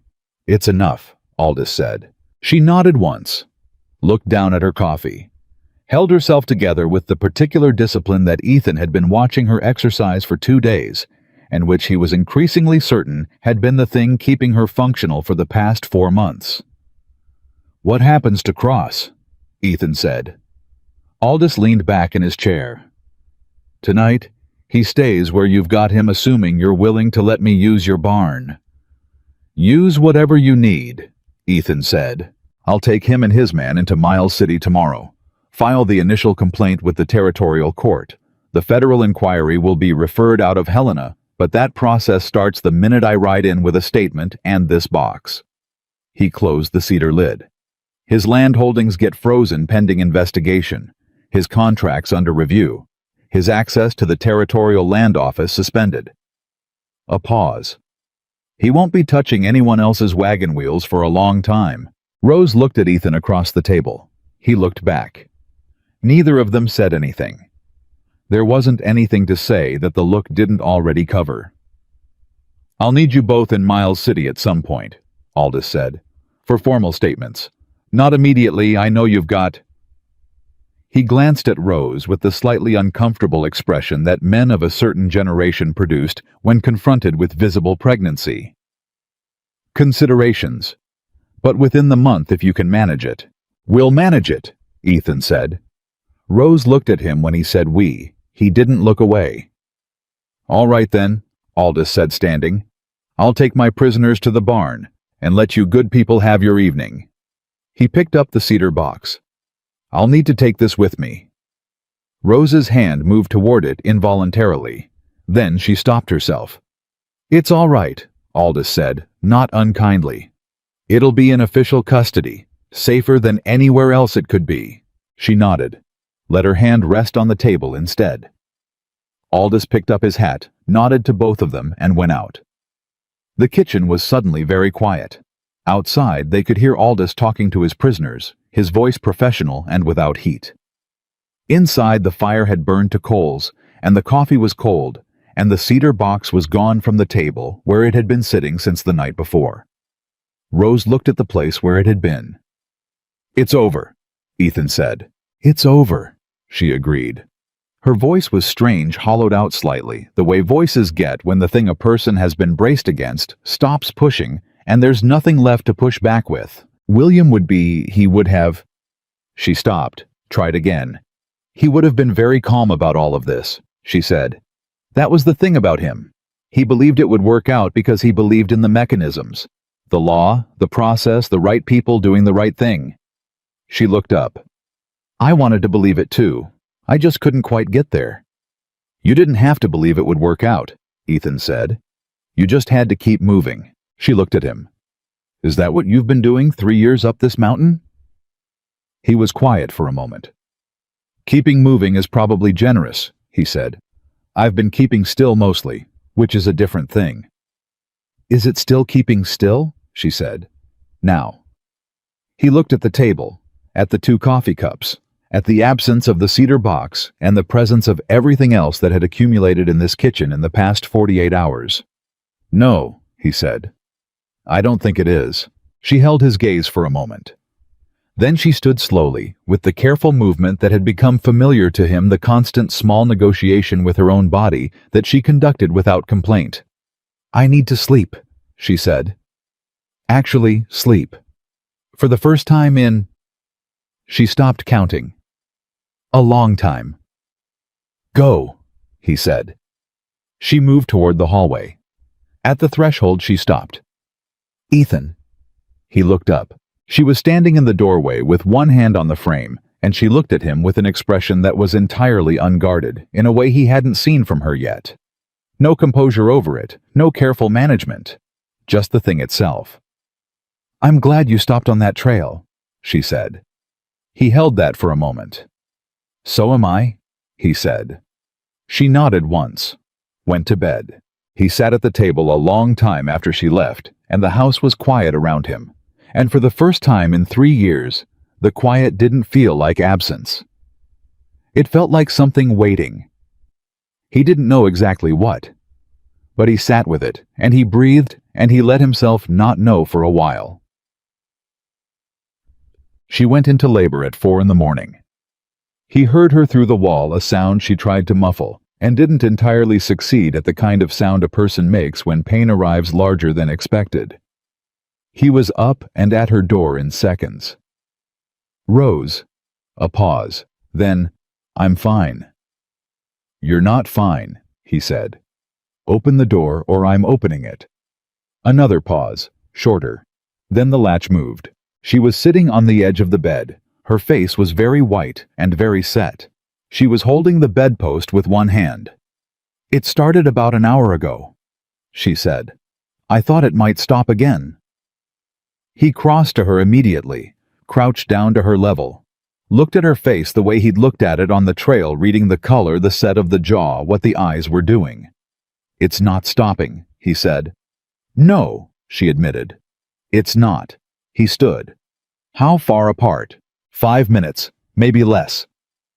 His mind went to the practical immediately, because panic was a thing he'd trained out of himself in circumstances considerably less manageable than this, and because the practical was what she needed right now.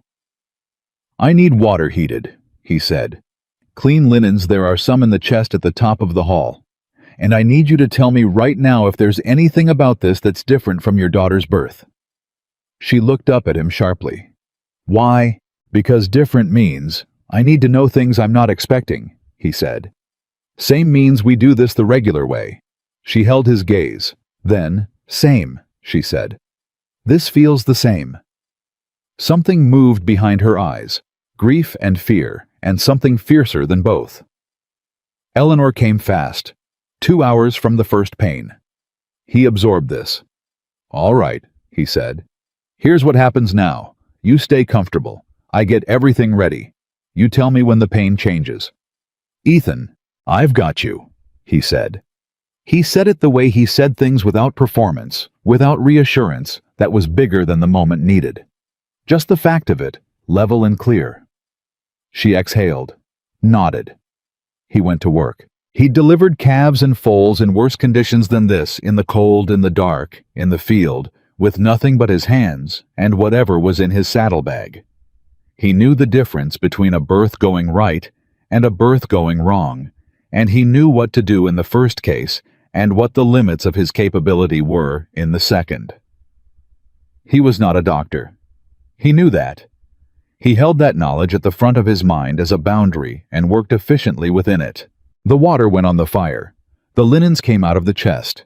He moved the lamp to the bedside table, where it would do the most good, and took the extra quilt from the wardrobe and spread it across the foot of the bed. She watched him do all of this from the bed, breathing through contractions with the focused internal concentration of a woman who had done this before and was applying everything she'd learned. "You're good at this," she said during a pause between pains. "I'm competent," he said. "There's a difference." "Competent is exactly what I need right now," she said. He looked at her. She was pale and exhausted and more frightened than she was showing, and she was making small jokes, and he thought that was one of the braver things he'd seen in recent memory. "Tell me something," she said. Her way of managing time between contractions, he was starting to understand. "Anything. Just talk." He thought about what to tell her. He was not as established a man with a ready supply of conversation. "The first foal I ever delivered alone," he said, sitting beside the bed. "I was 19 years old. It was February. The mare had been in distress for 6 hours, and my father was down with influenza, and there was nobody else on the property." She was listening. Her eyes stayed on him. "I had read exactly one book about horse medicine," he said. "Once. When I was 14. I remembered approximately 1/3 of it." A pause. "The foal came out wrong-facing, which is about the worst thing that can happen in that situation, short of it not coming at all." "What did you do?" "I did what I remembered from the book, and I guessed at the rest, and I prayed considerably, which was unusual for me at the time." He looked at her steadily. "The foal made it. The mare made it. I did not sleep for 2 days afterward." Rose made a sound, pain and amusement overlapping. "That is not comforting." "No," he agreed. "But you said to talk, not to comfort." She laughed short, breathless, and then the pain took it from her, and she gripped the bedpost, and he put his hand over hers and held it until it passed. When it did, she was breathing hard. "Closer," she managed. "I know." He checked the water, nearly ready. "You're doing well." "I don't feel like I'm doing well." "That's how you know," he said. She looked at him sideways. "Is that wisdom?" "Observation," he said. "People who are actually struggling never feel like they're doing well. People who are managing fine always think they're struggling." He moved the lamp an inch. "You are managing this." She was quiet for a moment. "I keep thinking about Eleanor," she said. "I can't stop. Every time the pain comes, I think about her." He didn't tell her not to think about it. He didn't tell her this would be different. He didn't make promises that weren't his to make. "That makes sense," he said. "She was here. She mattered. You're allowed to think about her."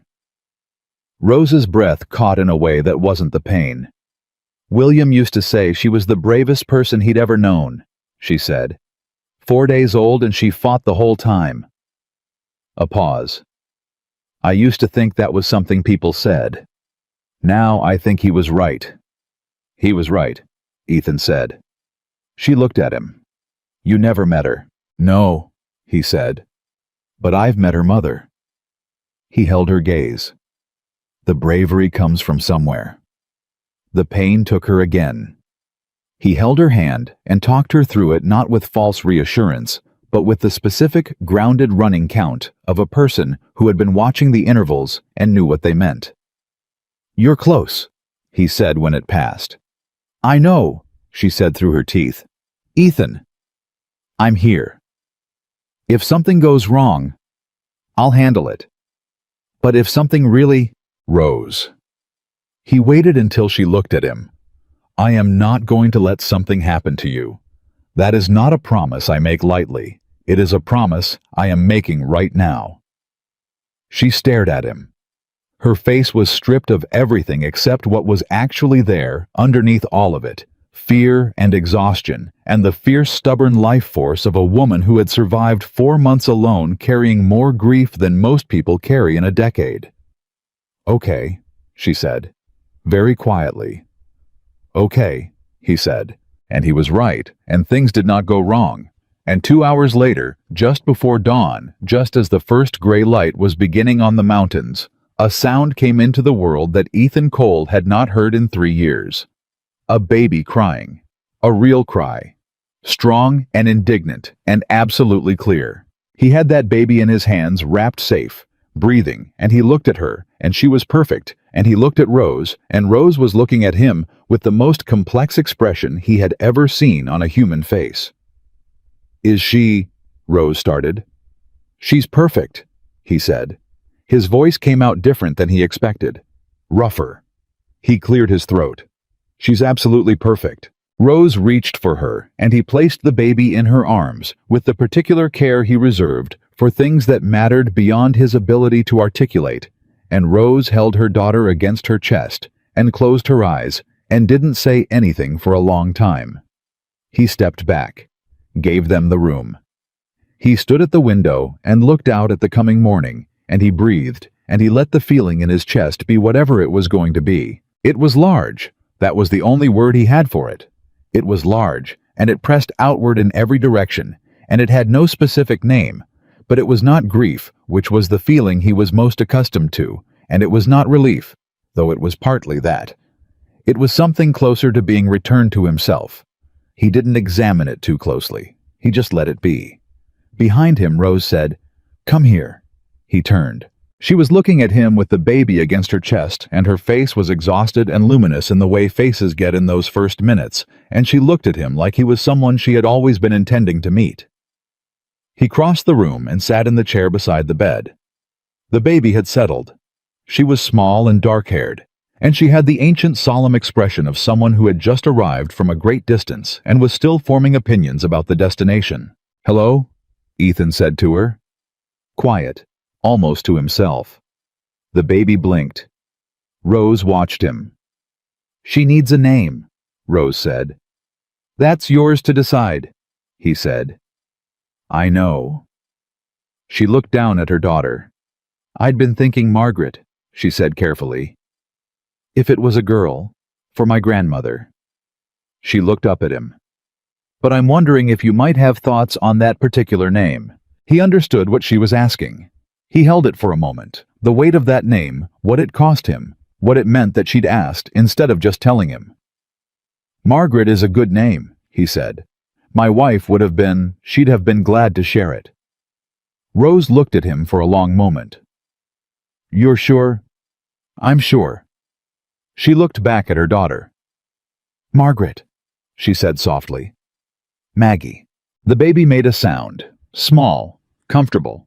The sound of someone deciding the destination was acceptable after all. Ethan sat in the chair beside the bed, and the morning came in through the window, and somewhere in the barn, Aldous Graves was preparing to take Harlan Cross into federal custody. And somewhere in Helena, a box of papers was about to change the shape of land law in the Montana Territory. And somewhere, a man named William Calloway had spent his last weeks building something that turned out to matter. And here in a spare room in a mountain ranch house, a woman was holding her daughter in the early light, and a man who had spent 3 years learning how to need nothing was sitting beside her because she'd asked him to stay. He didn't move toward her. He didn't say the things that a different kind of story would have required him to say in this moment.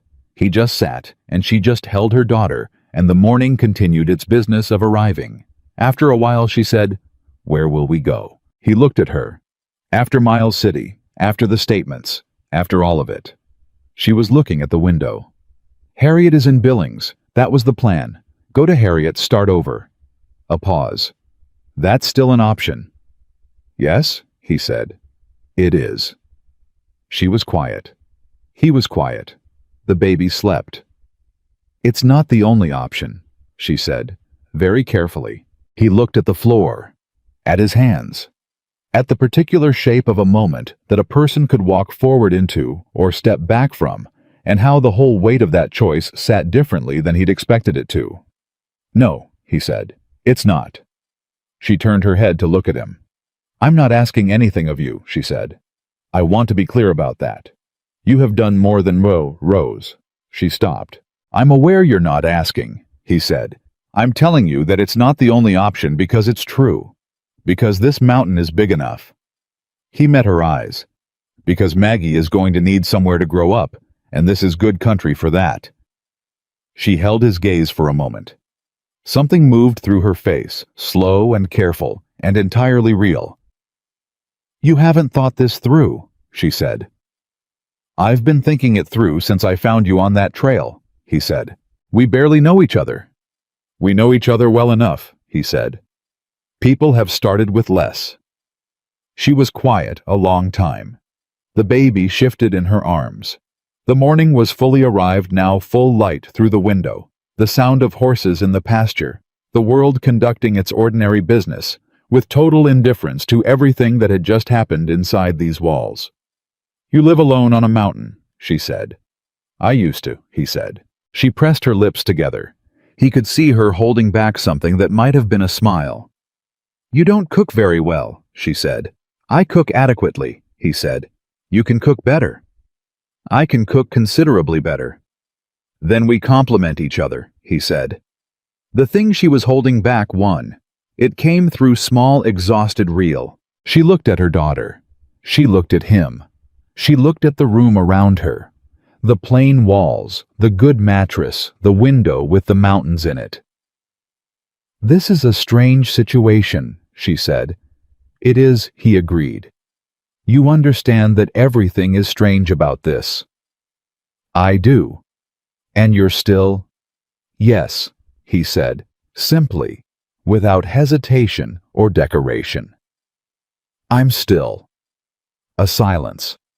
Not an uncomfortable one. "All right," she said. Quiet. Final. The same word she'd used on the trail when she'd decided to trust him. The same word, meaning the same thing it had meant then, which was, "I have assessed this. I am choosing it. Don't make me say it twice." "All right," he said back. Outside he heard Aldous calling his name from the direction of the barn to move time to manage the morning's business. Cross and his man to be transported, statements to be formalized, the long machinery of official justice to be set in motion. He stood. He looked at Rose and Maggie one more time. Mother and daughter in the early light, both of them new to the world in their different ways. "I'll be outside," he said. "I know," she said. "You'll come back." It was not a question. "I'll come back," he said. He went out to deal with Harlan Cross. And for the first time in 3 years, when he walked through the door of his own house, he was already thinking about coming back to it. That was new. It felt like the right kind of new. Aldous left before noon. He took Cross and the large man whose name turned out to be Dunmore a detail. Ethan filed away without particular interest, and he took the cedar box, and he shook Ethan's hand at the gate with the grip of a man who meant it. "I'll send word when the inquiry opens," Aldous said. "Shouldn't be more than 3 weeks. The territorial commissioner in Helena has been wanting a case like this for 2 years. He'll move fast." "Cross's other 2 men," Ethan said. "The ones who were watching from the trees." "Already gone," Aldous said. "Ran when they saw the federal badge. Men like that don't stay when the odds change." He settled his hat. "They'll surface eventually. Cross will need witnesses at his hearing, and his lawyers will call everyone who was on that mountain. I'll want statements from you and Mrs. Calloway before that happens." "You'll have them," Ethan said. Aldous looked at him for a moment, the particular look of a man who was adding things up without commenting on the sum. "You did good work here, Ethan." "Rose did the work," Ethan said. "I just provided the location." Aldous made a sound that might have been disagreement. Then he turned his horse and led his prisoners down the mountain trail, and was gone inside of 5 minutes, efficient as everything else about him. Ethan stood at the gate and watched until the sound of hooves faded entirely. Then he went back inside. Rose was asleep when he checked on her, Maggie tucked against her side, in the careful arrangement of a woman who had been sleeping next to something precious. He pulled the door mostly shut and went to make coffee and stood at the kitchen window and looked at the empty trail and thought about what came next. What came next was Miles City. Formal statements. The slow machinery of federal process that Aldous had warned them about. What came next after that was less certain. He was thinking about the specific uncertainty of it, which felt different than the uncertainty he'd been living in for 3 years, less like fog and more like open ground when he heard Maggie wake up. Not crying. A sound more like announcement. I am here. I have opinions. Someone should attend to this. He went to the doorway. Rose stirred but didn't fully wake. She was deeper under than she'd been, the specific weight of exhaustion finally claiming her properly now that the danger was past and the birth was done. She'd been running on something other than rest for days, and her body had apparently decided it was finished negotiating. Maggie made her announcement again louder. Ethan crossed to the bed carefully. He picked up the baby with the same hands he used for everything, steady, deliberate, entirely without ceremony. Maggie looked at him. He looked at her. She was 4 hours old, and she had dark eyes that couldn't yet focus properly, and a very strong opinion about being awake that she was communicating clearly. All right, he said quietly, so as not to wake Rose. Come here. He carried her to the kitchen. He sat in the chair by the window and held her against his chest, the way he'd watched Rose hold her, and the baby settled with the immediate trust of someone who had not yet learned to doubt, and the two of them sat in the morning quiet and looked out at the Montana mountains. He had not held a child since Thomas. He had not let himself think about Thomas in months. He'd gotten very good at managing which thoughts he allowed access, and which ones he kept behind the door he'd built for them. 3 years of practice had made him proficient. But sitting here with Maggie against his chest and the mountains out the window, the door opened a little on its own. Thomas had been 4. He'd had Margaret's eyes and Ethan's stubborn streak, and a laugh that was too big for his body, the kind of laugh that took over a room. He'd been afraid of the dark, and unafraid of horses, which Ethan had thought was exactly the right combination for a boy growing up on a mountain ranch. He sat with that for a moment. Let it be there. It hurt. It always hurt. But it was a different kind of hurt than it used to be, less like being cut open and more like pressing on a scar that had fully formed. The tissue was there. The healing was real. The mark would always be there, but a mark wasn't the same as a wound. Maggie made a small sound against his chest. Yeah, he said very quietly. I know. He didn't know what he was agreeing with. It didn't seem to matter. He was still sitting there when Rose appeared in the kitchen doorway 20 minutes later, her hair loose around her shoulders, and her eyes tracking immediately to the baby. He looked up. She woke up. You needed sleep more. Rose looked at him holding her daughter. Something happened in her face that she didn't try to manage or contain. She just let it be there for a moment, open unguarded, and then she came and sat across from him and folded her hands on the table. How long have you been sitting here? She said. A while. Thinking about what? He looked at Maggie. Thomas, he said. Rose didn't fill the silence with condolence. She just sat with it the way he'd taught her, or maybe the way she'd known how before she met him, because people who had their own losses understood this instinctively. Tell me about him, she said. He looked up. You asked me about William, she said simply. I'd like to know about Thomas. He held her gaze for a moment. Then he looked at Maggie, who was studying the middle distance with the focused incomprehension of someone encountering existence for the first time. And he told her. He talked for a long time, longer than he'd talked about anything in 3 years. He told her about Thomas learning to walk and falling down and getting up with the particular determination of a child who had decided something and would not be argued with.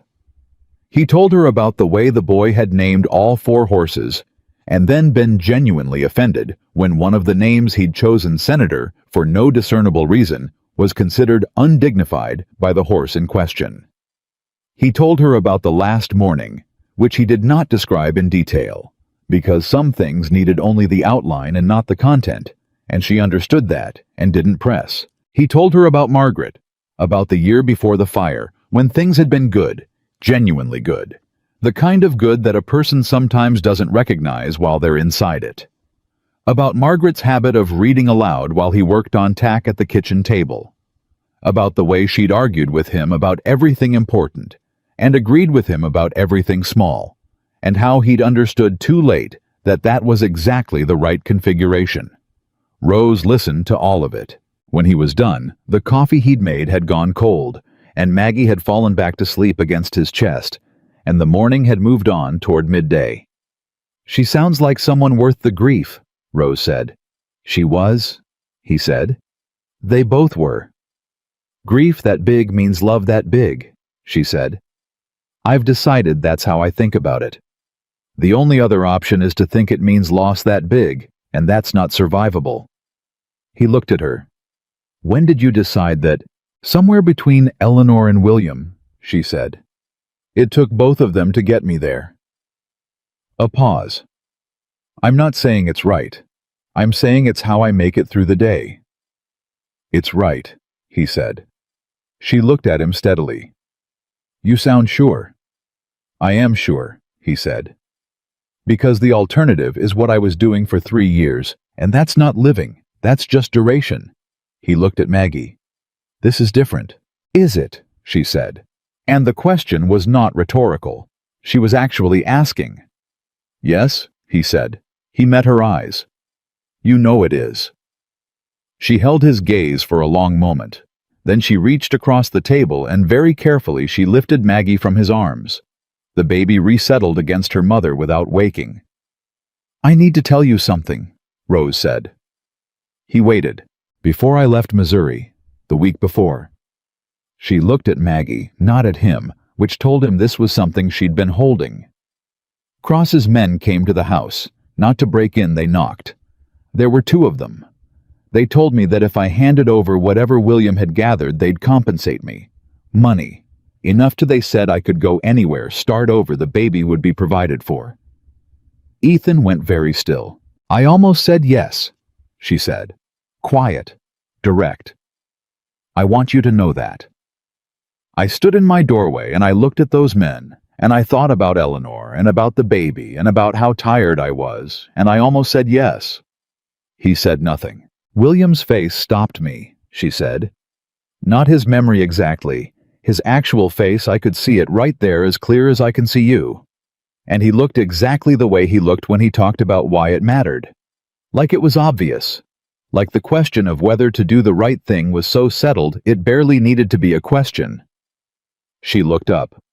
"I closed the door on them. I packed that night." "I know," Ethan said. She blinked. "You know, I know that you closed the door," he said. "Because you're here. And the box made it to Aldous." He held her gaze. "What you almost did doesn't matter. What you did is what matters." She looked at him for a long, searching moment. The morning light was on her face, and she looked exhausted and clear-eyed, and more herself than he'd seen her in the 2 days he'd known her, which was perhaps because she'd just set something down. "You're very sure about a lot of things," she said. "Not usually," he said. "This is a concentrated period." She made that sound again, not quite a laugh, the ghost of one. He was collecting them, he realized, adding them to a small internal inventory of things that were worth noting. "Miles City," she said. "When can I travel?" Aldous said there was no rush. 3 weeks is the outside on the inquiry opening. 2 weeks then, she said. "If Maggie is well." "If Maggie is well," he agreed. "And after Miles City," she said carefully. "After Miles City," he said equally carefully. She looked at the window, at the mountains, at the particular enormous blue of the Montana sky in August, which had nothing whatsoever to do with anything except that it was there and they were in it. "I haven't written to Harriet," she said. "She'll be worried." "You can write today," he said. "Brannigan's will take it down when their boy comes back through." I don't know what to tell her. Tell her you're safe, he said. Tell her about Maggie. The rest can wait. Rose was quiet for a moment. She's going to ask questions. About what? About. She made a small gesture that encompassed the kitchen, the house, the mountain, and approximately everything that had occurred in the last 48 hours. Tell her you're figuring it out, he said. She looked at him. Are we figuring it out? We are, he said. She held that for a moment. Then she nodded, not the quick, decisive nod she used when she'd made up her mind about something, but a slower one. The kind that meant she was letting herself believe something she hadn't been certain she was permitted to believe. All right, she said. Ted. 2 weeks passed. They were not simple weeks. Maggie had opinions about sleeping schedules and expressed them with the full force of her available communication tools, which were limited but effective. Rose healed slowly and pushed herself faster than Ethan thought was wise, and they had their first real argument about it on day 4, which was direct and unpleasant and resolved in under 10 minutes, because neither of them were people who benefited from prolonged disagreement. She won the argument incidentally. He hadn't been wrong exactly. She'd just been more persuasive about the specific things her body was telling her versus what he was inferring from the outside. He conceded the point because it was the accurate thing to do, and she didn't make anything of the concession, which he appreciated. The Brannigan boy came through on day 3 and took Rose's letter to Harriet, and on day 9 came back with a reply that Rose read at the kitchen table and then sat with for a while without speaking. Good news or complicated news, Ethan said. Harriet news, Rose said, which is its own category. She set the letter down. She's coming. He looked at her. Not to take us away, Rose said quickly. She wants to meet Maggie, and she wants to... She stopped, pressed her lips together in the expression she wore when Harriet had apparently said something that was either very kind or very pointed, and Rose was sorting out which. She said she wants to meet the man who had the sense to stop on that trail. What did you tell her about me? He said. The truth, she said. Which part? All of it, she said. And then she looked at him with that particular directness. She had the kind that didn't hedge and didn't soften and didn't give you anywhere to hide from the thing being said. Is that all right? He thought about what the truth was assembled in order. A mountain cowboy who hadn't spoken to anyone outside necessity for 3 years. A man who had kept watch through 2 nights with a rifle across his knees for a woman he'd known for less than a day. A man who had held a newborn in his kitchen and talked about his dead son for the first time since the grave. That's all right, he said. They rode into Miles City on a Thursday in early September, 16 days after Maggie was born. Ethan had borrowed the Brannigan wagon more appropriate than a horse for the distance with a newborn, and Rose sat beside him on the bench with Maggie bundled against her chest, and said very little for the first hour, which he understood was not absence, but the way she processed the fact of returning to the world after having been briefly removed from it. He understood that particularly well. The mountains behind them were already beginning to show the first colors of coming fall at the high elevations, not full color, yet just the suggestion of it, the way a thing announces itself before it arrives. He'd lived long enough on this mountain to know the signs. It's beautiful up here, Rose said, not quite to him, looking back over her shoulder at the peaks. Yes, he said. In the winter. Harder, he said. But still beautiful. Different. She turned back forward. I've never been through a Montana winter. They're honest, he said. They don't pretend to be anything other than what they are. She looked at him sideways. Unlike some things. Unlike a lot of things, he agreed. Maggie stirred between them. Rose adjusted her hold automatically with the ease that had developed in 16 days of constant negotiation between a mother and a new person. Ethan watched it from the periphery. The small fluency of it, the way Rose's hands always knew where Maggie was without looking. He thought about Thomas again, about Margaret, about the specific shape of a family which he had once understood from the inside and then had to learn to understand from the outside, like a man trying to describe a color he could no longer see. He could see it again now. Not the same color. Something adjacent. Something that was its own thing. "Ethan," Rose said.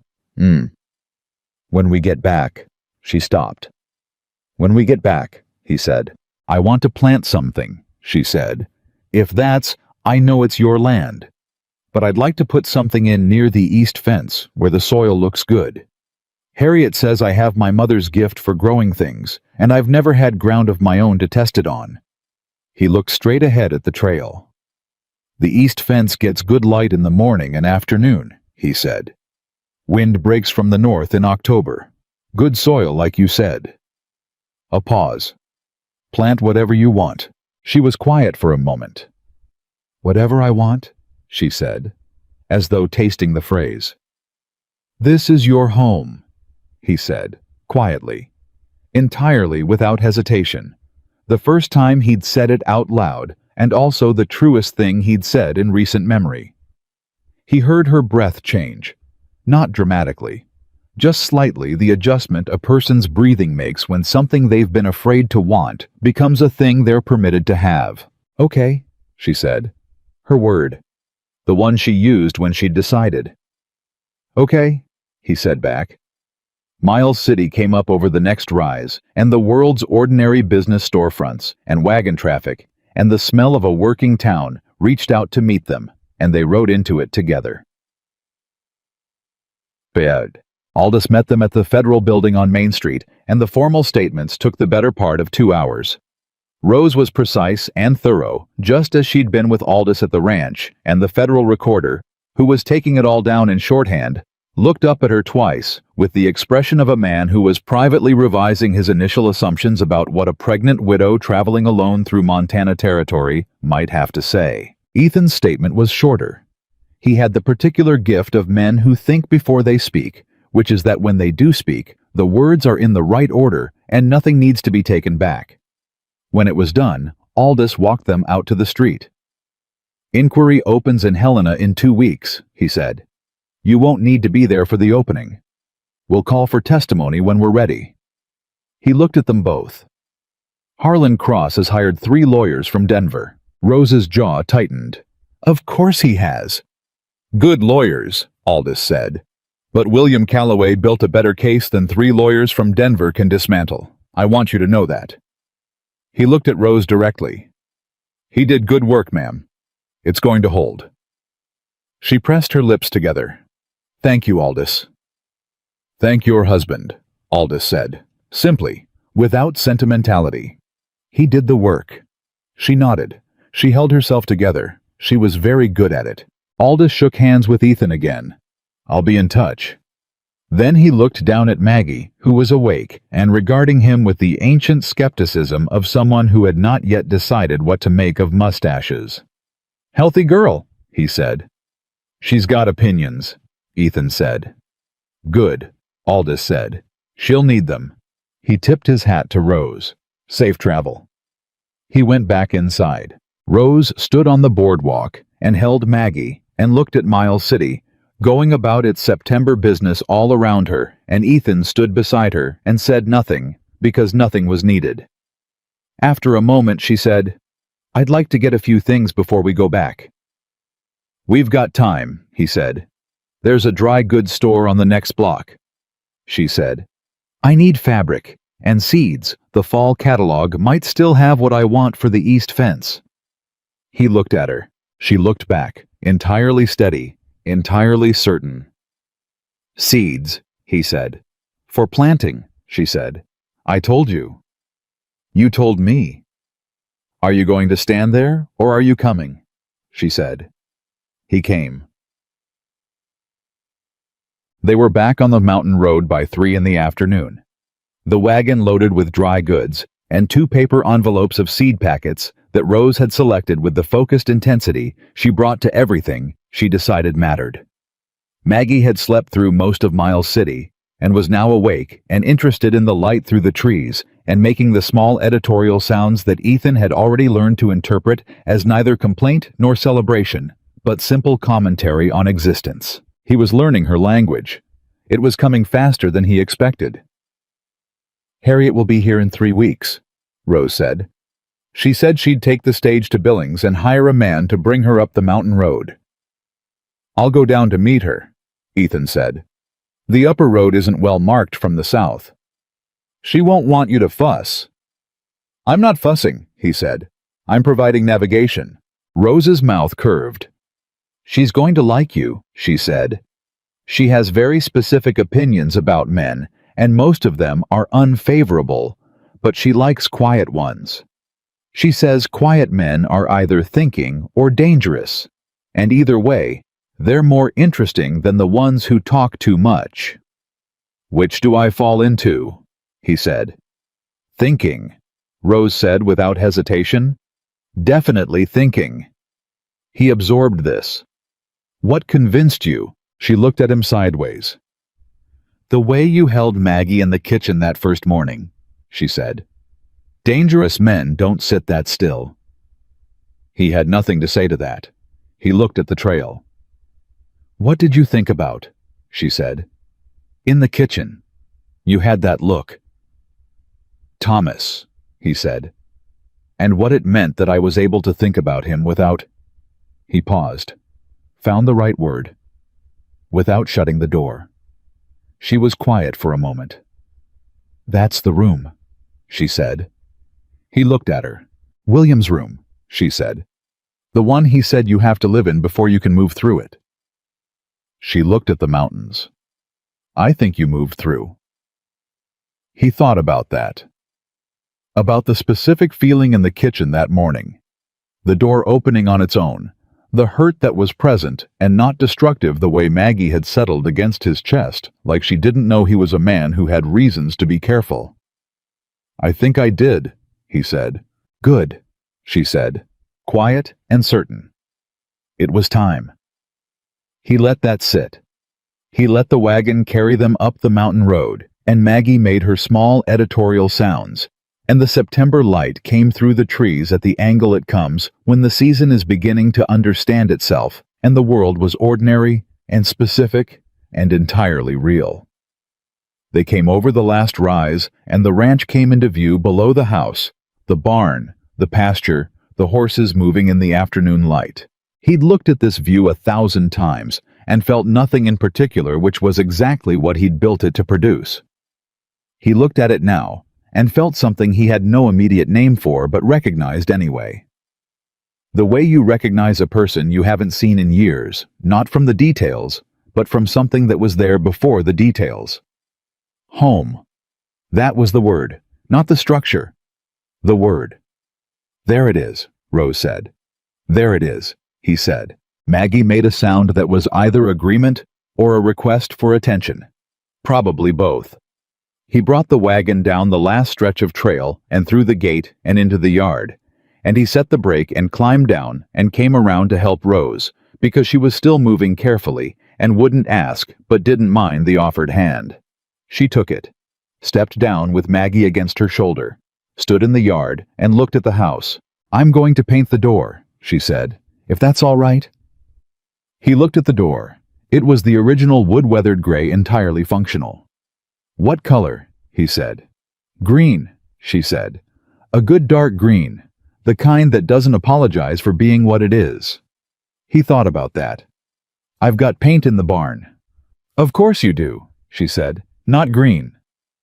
I'll add it to the list for next time in town. He looked at the door. He looked at her. He thought about a dark green door on this house that he had built to be invisible and functional and sufficient, and he thought about what it would look like and what it would mean to look at it, and he found that he wanted it. Wanted it specifically and clearly. Green, he said. Green, she confirmed. She went inside. He stood in the yard for a moment alone and looked at the mountains and breathed the September air and held the weight of the last 16 days in both hands, turning it over, looking at the shape of it.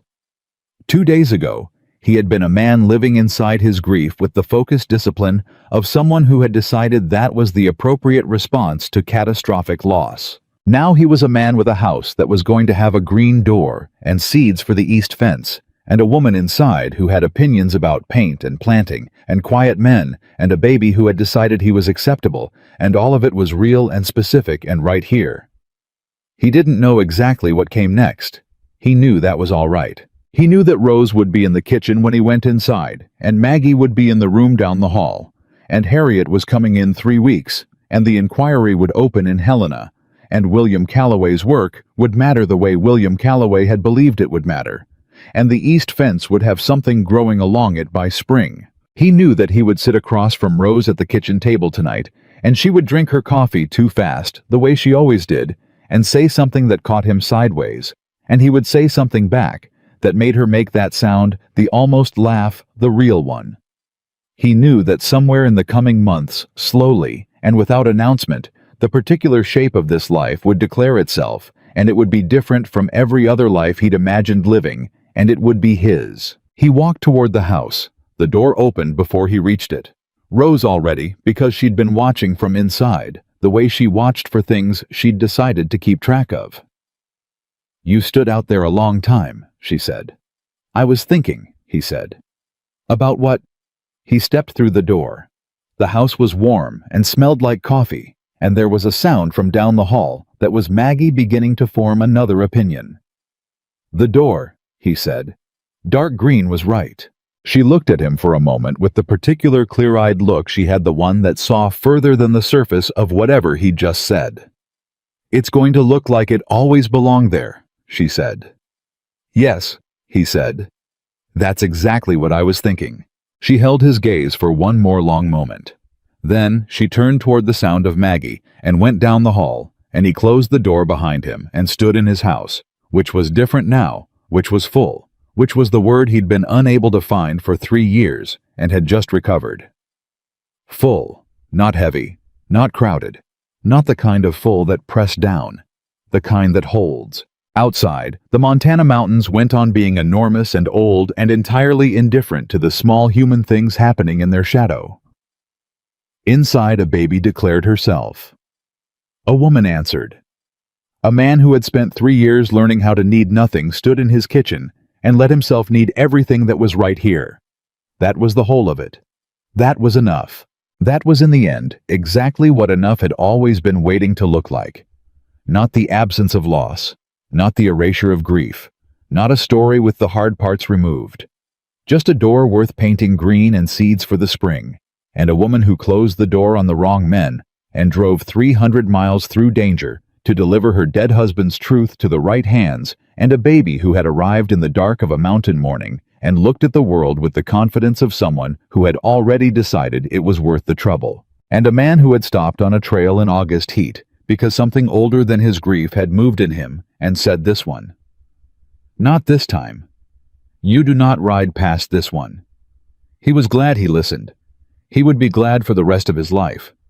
And that life, the real one, the full one, the one that had been waiting for him on the other side of 3 years of necessary darkness, that life started here, on a mountain in Montana, in a house with a weathered gray door that was about to become dark green. And it was